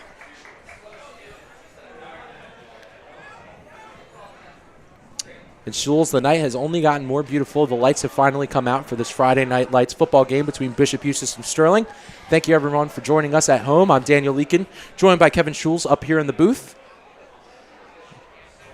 Oh, we got to show. If we show the Hynella Water Tower, we've got to show the Somerdale Water Tower. This is my jurisdiction now. There you go. Getting the hometown now. Yeah. So it feels good to be back here at Sterling TV 19. I want to thank everyone for tuning in today. But Dan, still a lot of time left. You somehow, I think what Sterling needs now is just a big play. You've really got to have one of the game breakers make something happen, because if you can get within 10 at this point and then, again, limit the mistakes and play under control defensively, go at the ball carriers under control.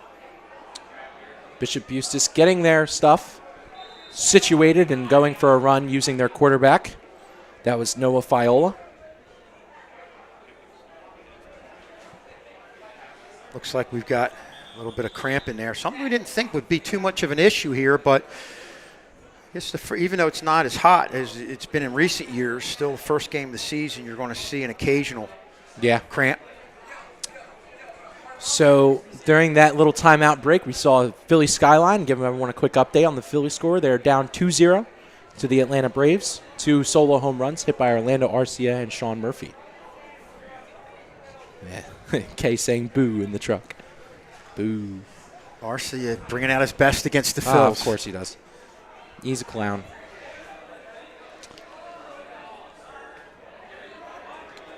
So Fiola getting stretched up. Having a good game himself. Has had a couple carries. Has a touchdown pass with that big pass that we saw to Delano Mann, who hasn't been utilized much in the past couple quarters. Wow. What a shot. Great shot. Our drone, that's Casey Kozaneski, the drone pilot. Yeah. That's a great really shot. Awesome shots here. That's cool. That's so cool. Citizens Bank Park, home of the Philadelphia Phillies, and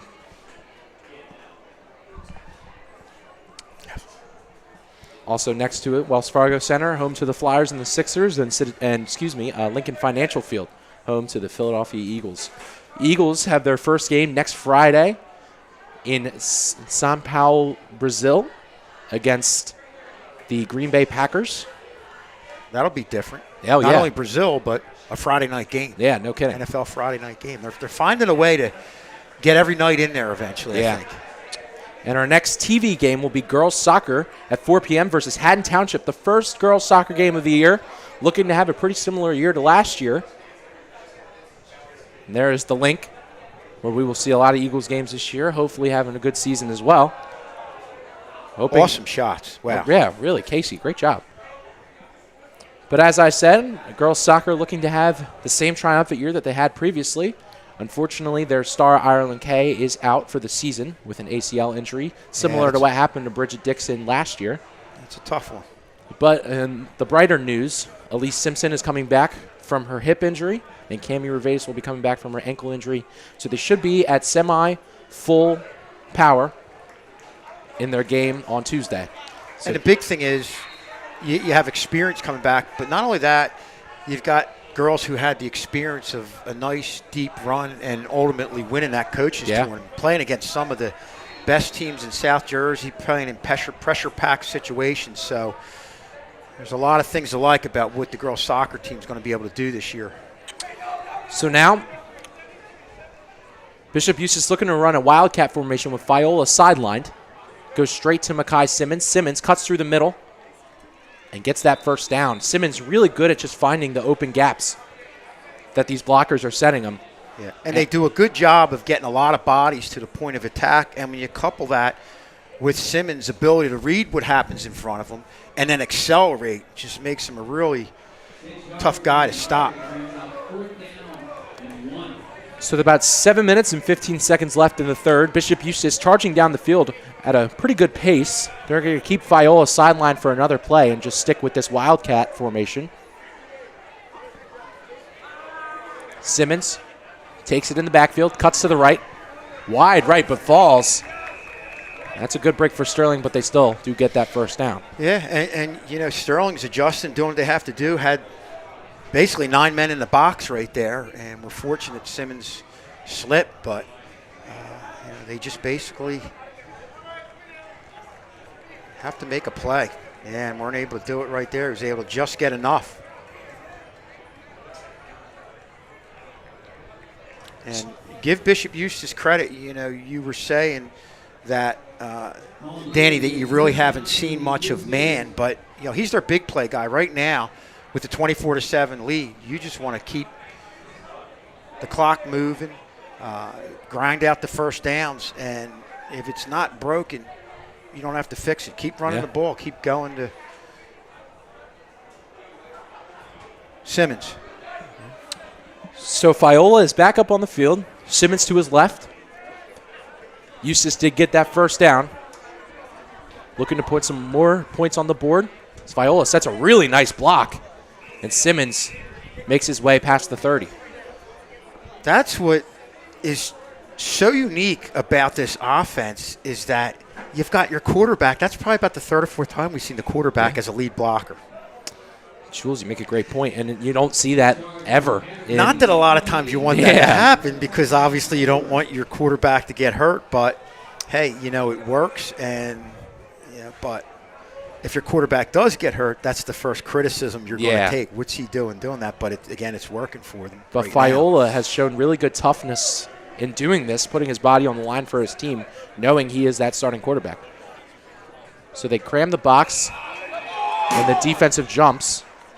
It's number 79, Eddie Sears, the senior defensive end, jumping on that one. And the mistakes continue to pile up for the Knights, unfortunately. Happened a lot in the first. Haven't seen it yet in the second half until now. So we cannot allow a touchdown here, or they're going to be in some deep trouble for the rest of this game. A bit of fumble on the snap, and Sterling blasts the backfield.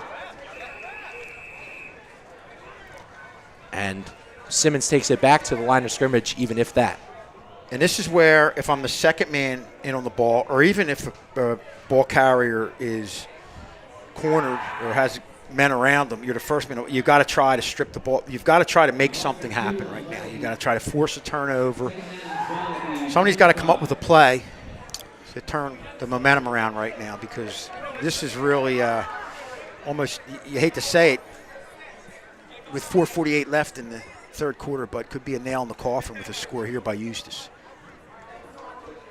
So Fiola in the shotgun, fumbles the snap, and Sterling gets there immediately. Terrell Lewis with an amazing tackle in the backfield, and now Sterling feeling themselves a little bit. Yep, great play there by Terrell Lewis. Coming in there onto the quarterback. Wow. And Terrell Lewis, if we can get a replay on that, showing an amazing burst of speed off the side. And Schulz, correct me if I'm wrong, but I think we have not seen the kicking team try and kick a field goal here for Bishop Eustace yet in this game. We haven't, no. So it would be big for Sterling to generate no yards on this play, even if not let them get a first down, and hopefully try and get that fourth down stop. So no safeties in the back for Sterling. Looking like a one-on-one pass. Man beats his and an incomplete pass. Wow. For a second there, you were worried about pass interference, but that's a good no call because the pass was a little bit short, and he just came back for it. Bodies were bumping, but sometimes you got to let them play. Man beat his man, but could not come up with that one. As now it is 4th down and 18. So now we're looking at the sack. Terrell Lewis flying off the edge, capitalizing over these fumbled snaps that have kept happening for Bishop Eustace. Great job by Terrell Lewis, but one thing I'm sure the coaches are going to say in that situation, you're all in on him, go for the strip. Try to get that ball loose. But again, a great play there by Lewis. Because the quarterback doesn't have a firm grip on that ball from already dropping it. Yeah. So 4th down here for Bishop Eustace. Sterling is one safety back. Fiola passes it, and it's wide. So Sterling generates the incompletion and gets their offense the ball back with about 3 minutes and 41 seconds left in this third quarter. Now that's a big play by the defense because Bishop Eustace was really rolling, getting the first downs, moving the ball right down the field, and looked like they wanted to put this game away. But kudos to the defense for making plays, doing what they had to do, and getting the ball back in the offense's hands now. I think you got to find a way to get the ball in the playmaker's hands in space. And Jay Solly Ward, obviously we've seen what he's been able to do so far tonight. Even though he's a freshman, he's your big playmaker here, and you want to get him the ball in space. And we've seen a lot from his junior brother, Jaden Ali Warden. You've seen a lot from Kevin Woodruff, the senior. So you got to get the ball in the playmaker's hands, and I'm sure that's what Sterling's thinking about doing here. So 1st down. Fakes the pass. Woodruff follows his blocker, but gets tackled from the back. The great tackle there by number 8, Alex Skilbla. And if I'm Bishop Eustace, I'm thinking they're going to do that, and I want to make them earn their yards. you look at like a bend but don't break. You want to focus on getting bodies out on Jace Ollyward if he gets the ball, get numbers out there. Hey, if they run the ball, run time off the clock, get some first downs, not the end of the world. But if you're Bishop Eustace right now defensively, you want to avoid the big play. Kevin Woodruff limped off that one, or off the side after that play. After a good tackle by Alice Scibilia. So in the shotgun, Battinelli gives it off to Ollie Ward. Ollie Ward cuts up the middle, breaks a couple tackles, and gives Sterling a first down. A really great run there by Jaden Ollie Ward, the junior, showing his elusiveness from the backfield. Good quickness getting upfield, but he's definitely a guy where you've got to hit him low. If you hit him high, he's going to take you for a couple yards. And the Cramps keep coming as Fiola, who was just down earlier as the QB, is back down on the defensive side of the ball. Yeah, this is really affecting everybody. And again, not so much the heat, but I think the first game of the year, it's just one of those things that's going to happen. So quick little Phillies update. Braves have scored another run of a ground out RBI. Scored by, or the RBI was Ramon Laureano. And what inning? It is the top of the fourth. Okay. So a very nice night here. We've officially turned on the lights up here in the booth because it's getting a little darker outside. Really feeling that Friday night lights feel. Yeah, there's nothing better than a Friday night game, bringing everybody together here, and again getting a pretty good crowd out here. Oh yeah, the super fans did a good job of showing up.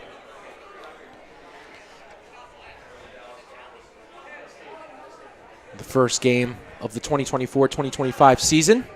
Feels really good to be back. I'm excited to get back to school next week. Different schedule. Yeah. We've all got to be patient with each other. Yeah. Teachers with students, students with teachers, administrators with teachers, teachers with administrators. One big happy family, right, Dan? We're going to find a way to make it work. There's going to be some bumps in the road, but we'll make it work. This is also a good time, if you haven't already, to make sure you subscribe to our YouTube channel with Castle Connections coming out with Mr. Claiborne soon. He'll be there to explain what's been going on around the castle. And probably some notes about this new schedule that's coming out with the A, B, C, and D classes. Yep, definitely a difference, but I think it's for the better. Yeah. Getting classes throughout the whole year as we look at our shot from our drone. What an awesome shot right there. It's a bit of a cloudy night, but also has brought the heat down a little bit, which has been nice for the players on the field, the people in the stands, and us in the booth. I can remember games where we were up here and it was just, the sweat was just pouring down, just standing here. When Brian McLernan and I covered spring sports here, we were up here for a lot of the games, boys lacrosse, girls lacrosse, etc. It was really hot up here, man. Like April, we were really feeling it, and especially towards the end in like May, June. Oof. But it feels nice to have a little bit of cool up here for a little bit. Perfect. As Fiola gets up and walks it off, another cramp. Hopefully he's all right. But nevertheless, Battinelli and the Sterling offense looking to start this one back up. Or excuse me, Battellini. And somehow, Dan, if you're able to get a score here, defense is playing off the confidence they got from making that last stop. So, but you really, still time left, but you got to make something happen here. You have to finish. Allie Ward pushing forward. And that is a first down for your Sterling Silver Knights. A really good lead block by Will Nicholas, who they're using a lot in motion this game. And Allie Ward really took the edge, progressing the Silver Knights to the 37. Excuse me, the 36. So the Silver Knights setting back up. Battellini looking to bring the Silver Knights to the end zone.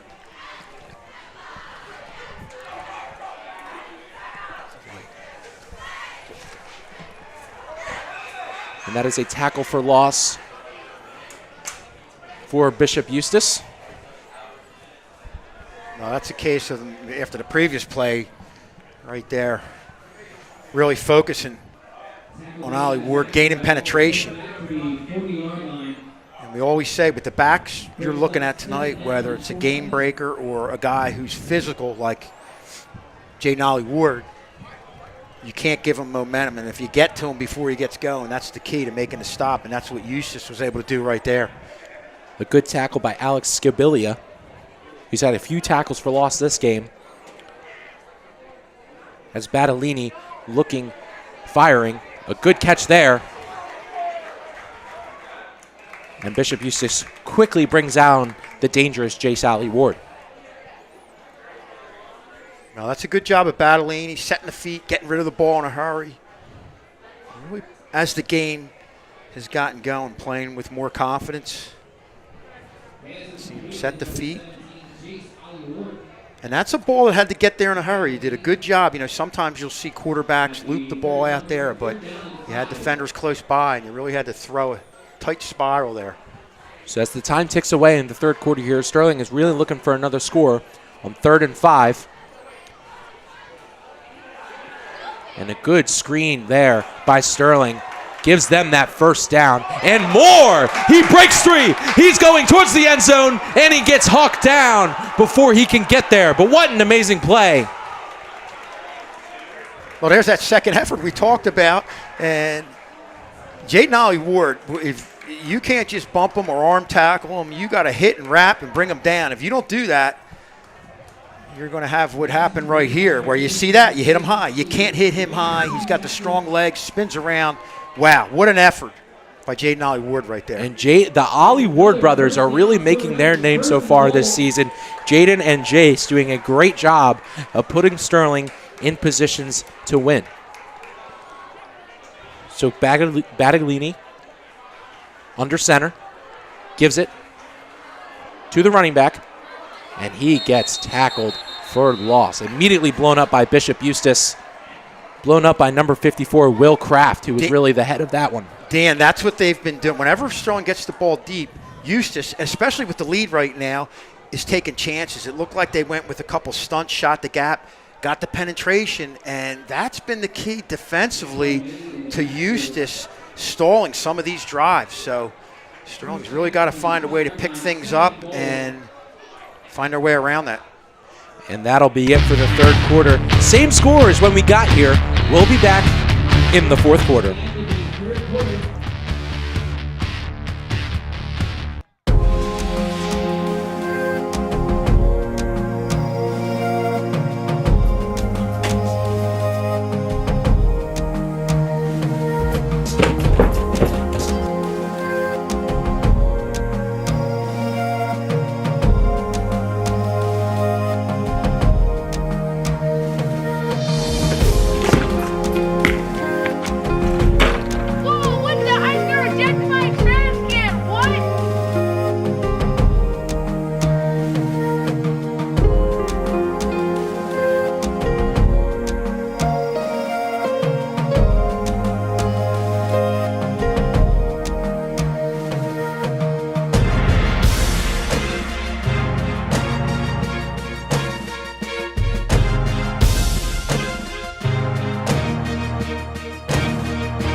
And after that quick intermission, we are back here ready for the fourth quarter as we have a beautiful shot over the castle.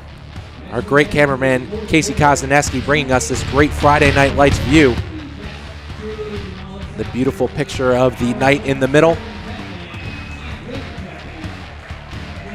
And to bring you some good news, Phillies-wise, Bryson Stott has hit a solo 354-foot home run to bring it to a 4-1 game. They need to get him back to where he was a few years ago. Yeah. He's a key guy who they really have to get going. You see some spurts, but he's still not the guy he was the last couple years. And Schulz, what's been my main argument with that one is watching his two-strike approach a couple years back was 100% magic. Yep. Now, it's not there. But nevertheless, Battellini and the Sterling offense looking to get a score on the board as they pitch it back. He takes the outside, but no score there. But that was a good run by number 4, Taheem Sale. Now that's that run to the outside where you get a lot of bodies going, and it's a deep pitch. You're going lateral. You're giving them a shot to get out there. You just got to cut off the flow to everybody to the outside. And Bishop Eustace did not do a bad job there defensively, winning that race to the outside. Sterling Pep Band playing the Alligator. Have to score here. There's into the fourth quarter. Yeah. From a confidence standpoint too. I mean, you get stopped again. It's just it's really deflating. Yeah. So Sterling looking at a 3rd and goal. The band playing very loud.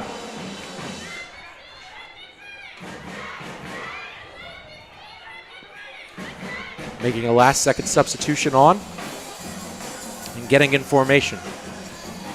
So it looks like Battellini will be in the shotgun with a back to his right, and Sale being the motion man.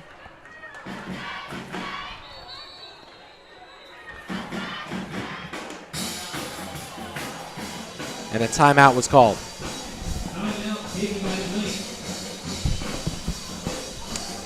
So the Knights take a timeout.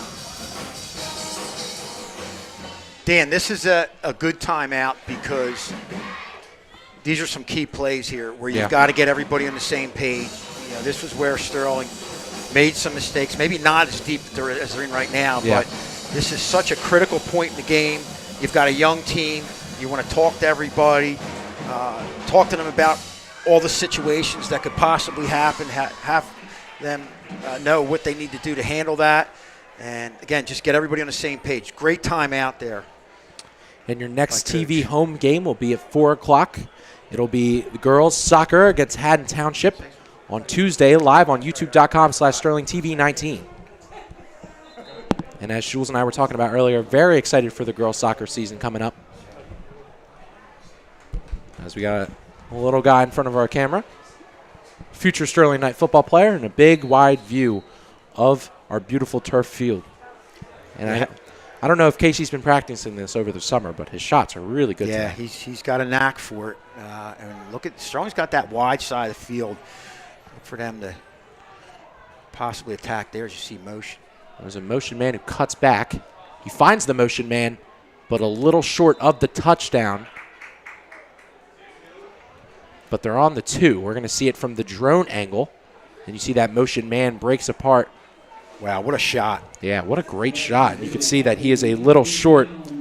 Battellini finds that motion man as his little safety blanket and gives them a few yards. I'm going to say right now what probably Bishop Eustace is anticipating is getting the ball into Jaden Ollie Ward's hands. But with his ability to power through, break tackles, I still want to give him the ball right now. I want to get the ball in his hands because I feel like he's the guy who can make something happen here.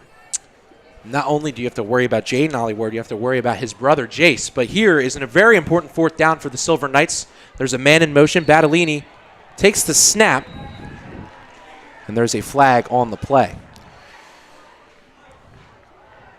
That's a killer. And it's a delay of game against the Silver Knights. Like that might have been, I don't know if they had somebody coming in and had to wait. Not sure. I was looking at the and Jaden Ollie Ward going in motion, and it had the look of them getting him to the flat, rolling out, and trying to get the ball in his hands. As we saw what happened with that on that big play out there in the flat. Shules, I was looking at the same thing. I was looking at Ollie Ward in motion. I wasn't paying attention to any late substitutions. But nevertheless, still just an important 4th down here for the Silver Knights. Battellini in the shotgun. Two receivers who's left, and a man in motion. Man in motion goes.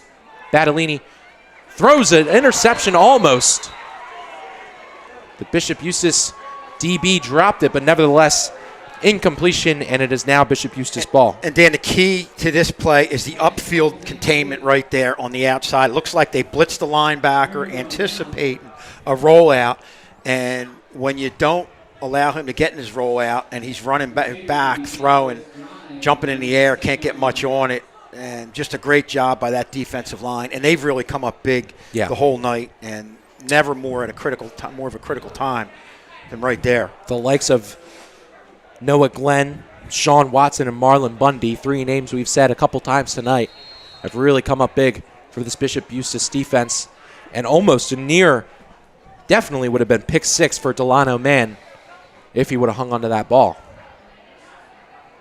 Yeah, I was calling it an interception. I thought he had that and was taking it back, but just, I guess, hands move a little faster than the brain sometimes. I agree with you, Dan. The defensive line has really been the key to what Eustace has been able to do. Yeah. You know, Watson in the middle, commanding the double team, allows Bundy on the outside to win the one-on-one matchups, and just all across the defensive front. I feel like defensively, you know, they've been their MVPs on the defensive side of the ball. Yeah. And that's terrible. It's not a good thing for Sterling because they really needed to score there to try and get themselves back in. And now they're on the defensive side of the ball with 10 minutes and 15 seconds left with no score. Yep. So 24-7 is our score with about 10 minutes left in the fourth quarter. Both teams with both timeouts.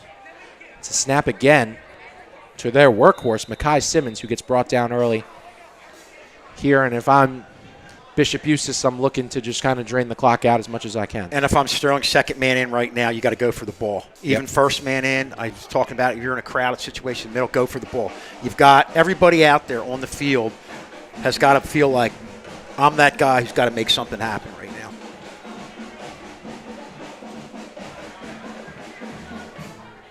And you know, the way things are going right now, frustrating in that, you know, you felt good about what you were able to do in the preseason, but there's a lot of coachable game film here. There definitely is, Schultz, and I don't feel that they should be discouraged of what they put down on the field today. They were simply beaten by 2 people who really just brought it to them in Mekhi Simmons and Delano Mann. And Delano Mann hasn't been much of a factor this half as much as he was in the first. But Simmons has really just taken this game over. Yep. But Sterling really put out some good product on both sides of the ball today in their defensive line, causing a lot of pressure, causing a couple of fumbles, and their offense having some great long methodical drives, which is the opposite of what we saw in previous years. Yeah, and I think it's, you know, obviously film work to critique the mistakes, get through the teaching moments, but also focus on some of the good things that you've done. And I think, you know, the coaches realize they've got to do that to keep everybody up.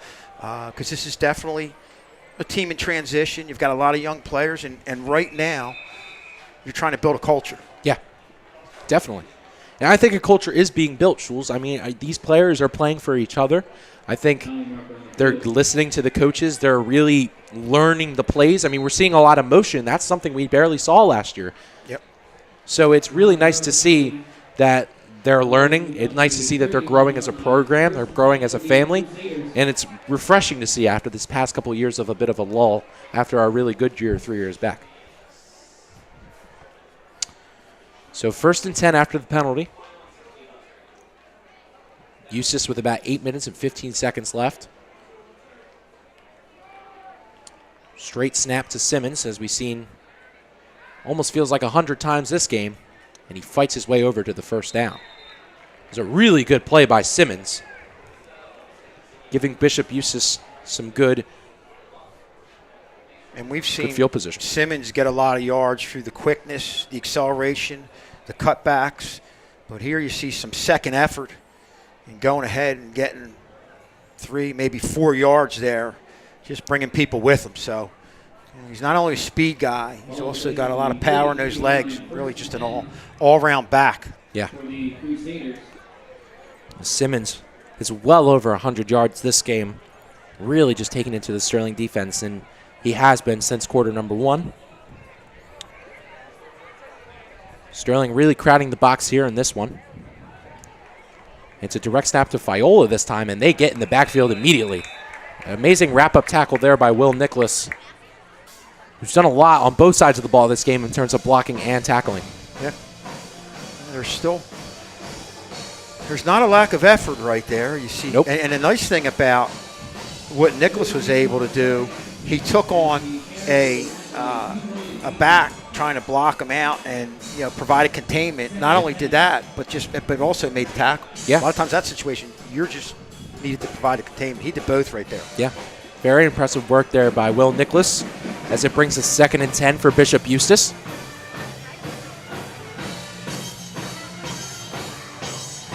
The ball is on the 43 with about 6 minutes and 40 seconds left. Viola doesn't take the snap, goes to Simmons. Simmons takes the outside and has green grass ahead of him. Simmons to the 20, to the 10. Touchdown, Bishop Eustace. Putting some late points up on the board. Simmons with a long run. But there is a penalty marker on the field. And gets called back for holding against Bishop Eustace. Yeah. That big run was crazy. And it gets called back because of a hold. We'll see. We're going to see where it is here. Great shot.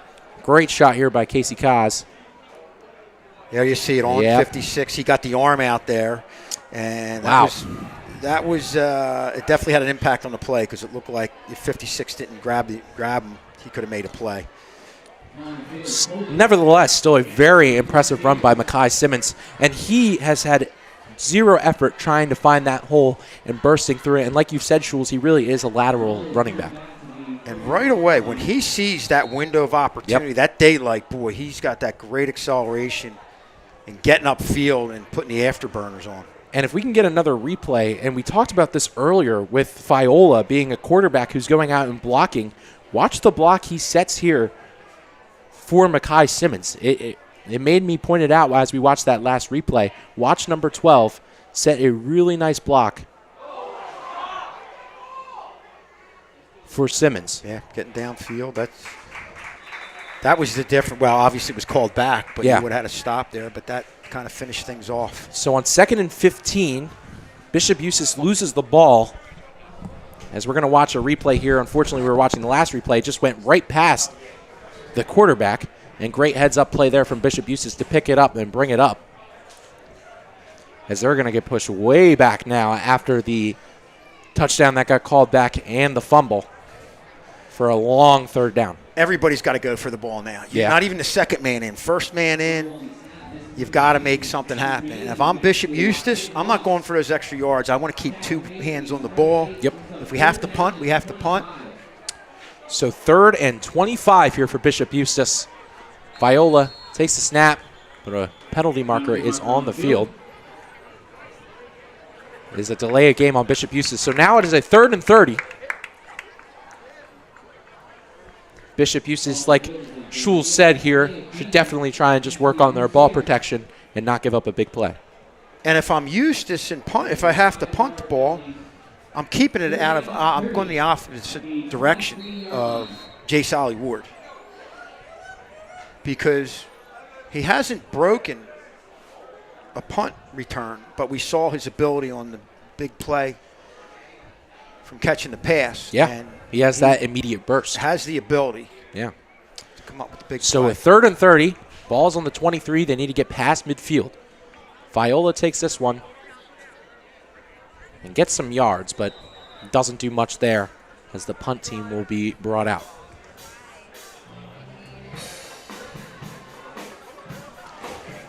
And Sterling right now, I'm sure I'm going to get everybody up here, maybe going for the block. Well, now they're going to set up a return. So Bishop Eustace punting this one away.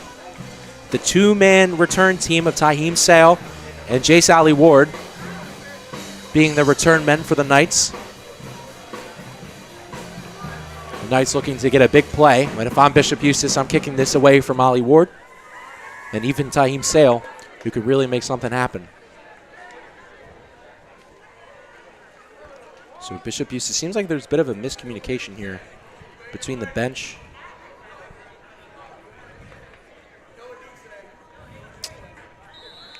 So they took a timeout for the play clock to drain some time. So now we're stuck at 4:20 with left in the 4th. And there's 2 scenarios here, Dan. Some people might say, geez, why don't we go for the block? Go for the block, go for the big play. And I think Sterling's going to elect for going for the return. And I agree with that because I think with a young team, you're going for the block. Remember, if you're somebody who's doing that, you got to pick the right angle. And if you're an inexperienced guy in doing that, it's very easy to get the pass interference. And I think that's what Sterling's thinking is here in going for the return. And especially when you have a kid like Ollie Ward back there, you definitely have a potential game breaker, a big play guy. So as we're nearing the end of this football game, the first game of the 2024-2025 season in all Sterling Athletics, about 4 days out of the first day of school. Coach Rick Krause working hard there with his special teamers. Yeah. He's the special teams guru. He was really letting them know. I mean, maybe they're trying some type of block here, but we will wait and see.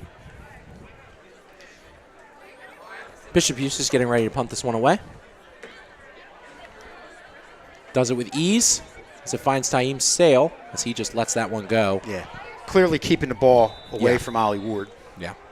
Which definitely don't blame him. It's a smart thing to do. So it kills 10 seconds. Battaglini is going to come on here for the Knights. Looking to make something happen with very minimal time left, but they do have both of their timeouts.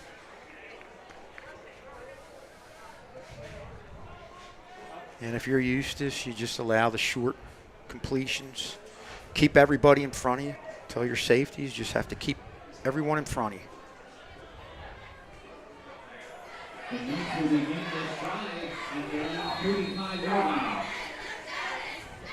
So Sterling looking for one more massive hoorah.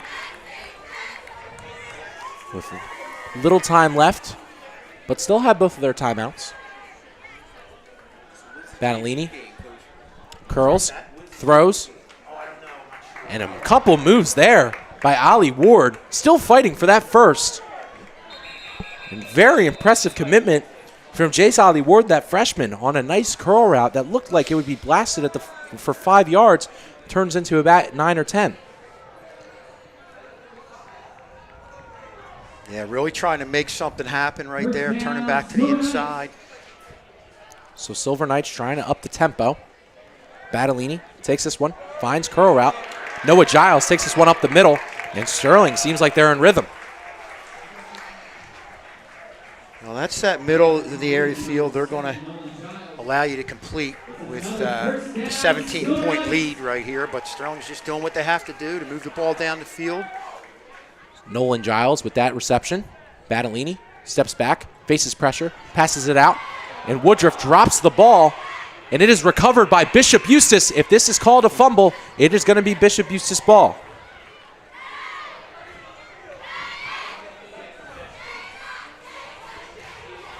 I think they might say, are they talking about it? Were they talking about an incomplete or a fumble? Yeah. And it is Bishop Eustace ball. So we're going to get a replay here. That is of the Nolan Giles catch that brought them into this position. Went pretty up-tempo.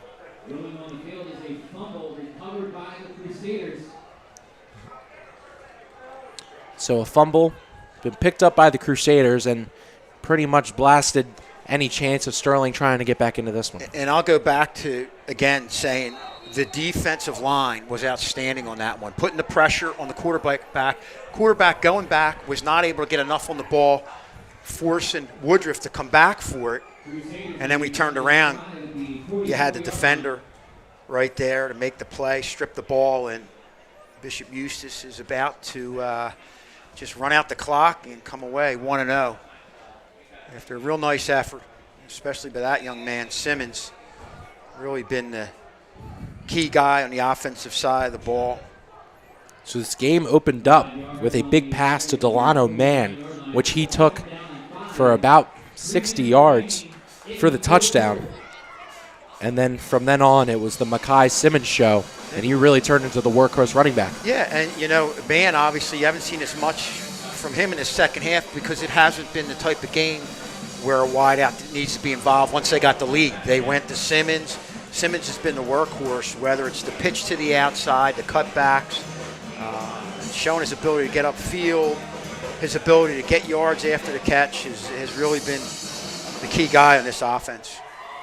Simmons almost got blown up in the backfield there and still does. It's a big attempt by the Knights.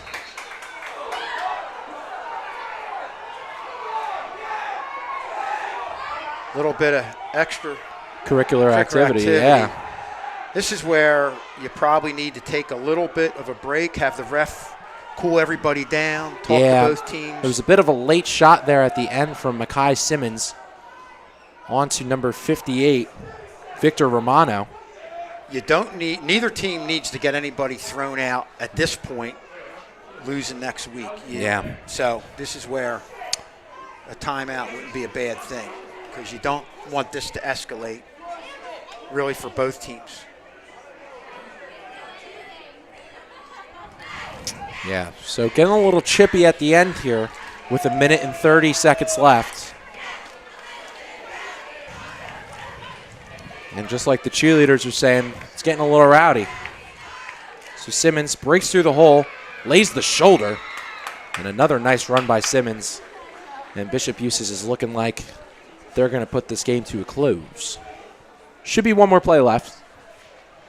And to cap off the first game of the 2024-2025 season in Sterling Athletics. Just a reminder, our next game is girls soccer. Kickoff at 4 p.m. on Tuesday. Yeah, it's going to be against Haddon Township. You can stream that live on youtube.com/SterlingTV19. Should be a good game. Haddon Township, both boys and girls soccer teams are traditionally very strong. They're pretty similar with us in terms of our soccer teams have always been. And we have, you know, in the last few years, one of our we're on a great run with girls soccer. There's no question about it. I mean, you as a Group 2 team winning that Coaches Cup. Yeah. That really says something, because you're in there with all the different schools, different size schools, the big schools, and you don't get many of the Group 1 or Group 2 schools winning a tournament like that. So what they did last year was just an outstanding accomplishment. And you can follow us on Twitter or X at SterlingTV19, where you can see live updates of all the games, plus additional highlights, help, anything you need. You can go to at SterlingTV19.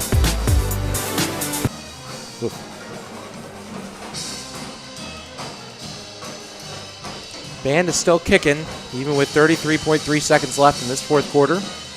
And I think the biggest thing, if I'm a coach, it feels like, even though they got down early and obviously are going to go away losing this game, I felt like the effort was there the entire time. It's just a matter of eliminating the mental mistakes, the penalties, going back to the basics and tackling. Yeah. And getting guys down in the open field. Because, Dan, even though you're playing a Group 1 schedule, some smaller schools, this is basically the look of a lot of the small schools where they might not have the numbers, might not have the big guys, but they've got a couple different playmakers. And Sterling defensively has to learn how to handle some of those playmakers. And not only that, Schulz, I think we mentioned this a lot throughout the beginning of this broadcast. Hasn't mentioned a lot towards the end, but it's important to bring back up. This team is very young. A lot of this is very coachable, very coachable opportunities. And we're seeing a lot more effort. We're seeing a lot more heart that we haven't seen these past couple of years. And it's kind of refreshing to watch. Yep. And you know, I'm sure a lot of the things that are happening are things that coaches have harped on through practices, through the scrimmages. But I think as a player, when you see how it has an effect in a game and on the outcome, it really hits home, and hopefully they can right things in the right direction. And there's certain aspects of the game where they're coming up short. So Sterling has the ball, looking to take one more big shot, but does get pressured by D. Lyman, just kind of throws it up there. And that is a pick to Bishop Eustace. And it will definitely end the game now. So a great game from both squads, and a great start to Bishop Eustace's season, where they will go 1-0 and Sterling will fall to 0-1. Great job by you, Danny. Not only on the play-by-play, but playing the trumpet, man. Yeah. This is your all-around guy right here. I appreciate it, Schulz. I'm excited to get this year started, especially on the trumpet and in the booth. I'm really excited to work with Mr. K. I mean, this is my first year. To our left. All right, we'll stick our heads out over here. There we go. Hello, everyone. This is us up here in the booth. We don't have our camera up here. Normally we do, and you can see our faces, but it's not working. We don't have power. So it's good to see everyone. Thank you, everyone, for tuning in as the final seconds of this game come to a close. But, yeah, I'm excited to get things started, not only in the classroom but in the booth with Mr. K. It's my first year being the main play-by-play guy who's behind Jake and Brian. And then I'm excited to get things started on the trumpet. We got a good squad this year, looking to finally get that state title. But this game comes to a close, our first game of the 2024-2025 season. A great start, but unfortunately not for the Knights, where they lose 24-7. Everyone have an amazing night. Thank you for tuning in. And as always, go Knights.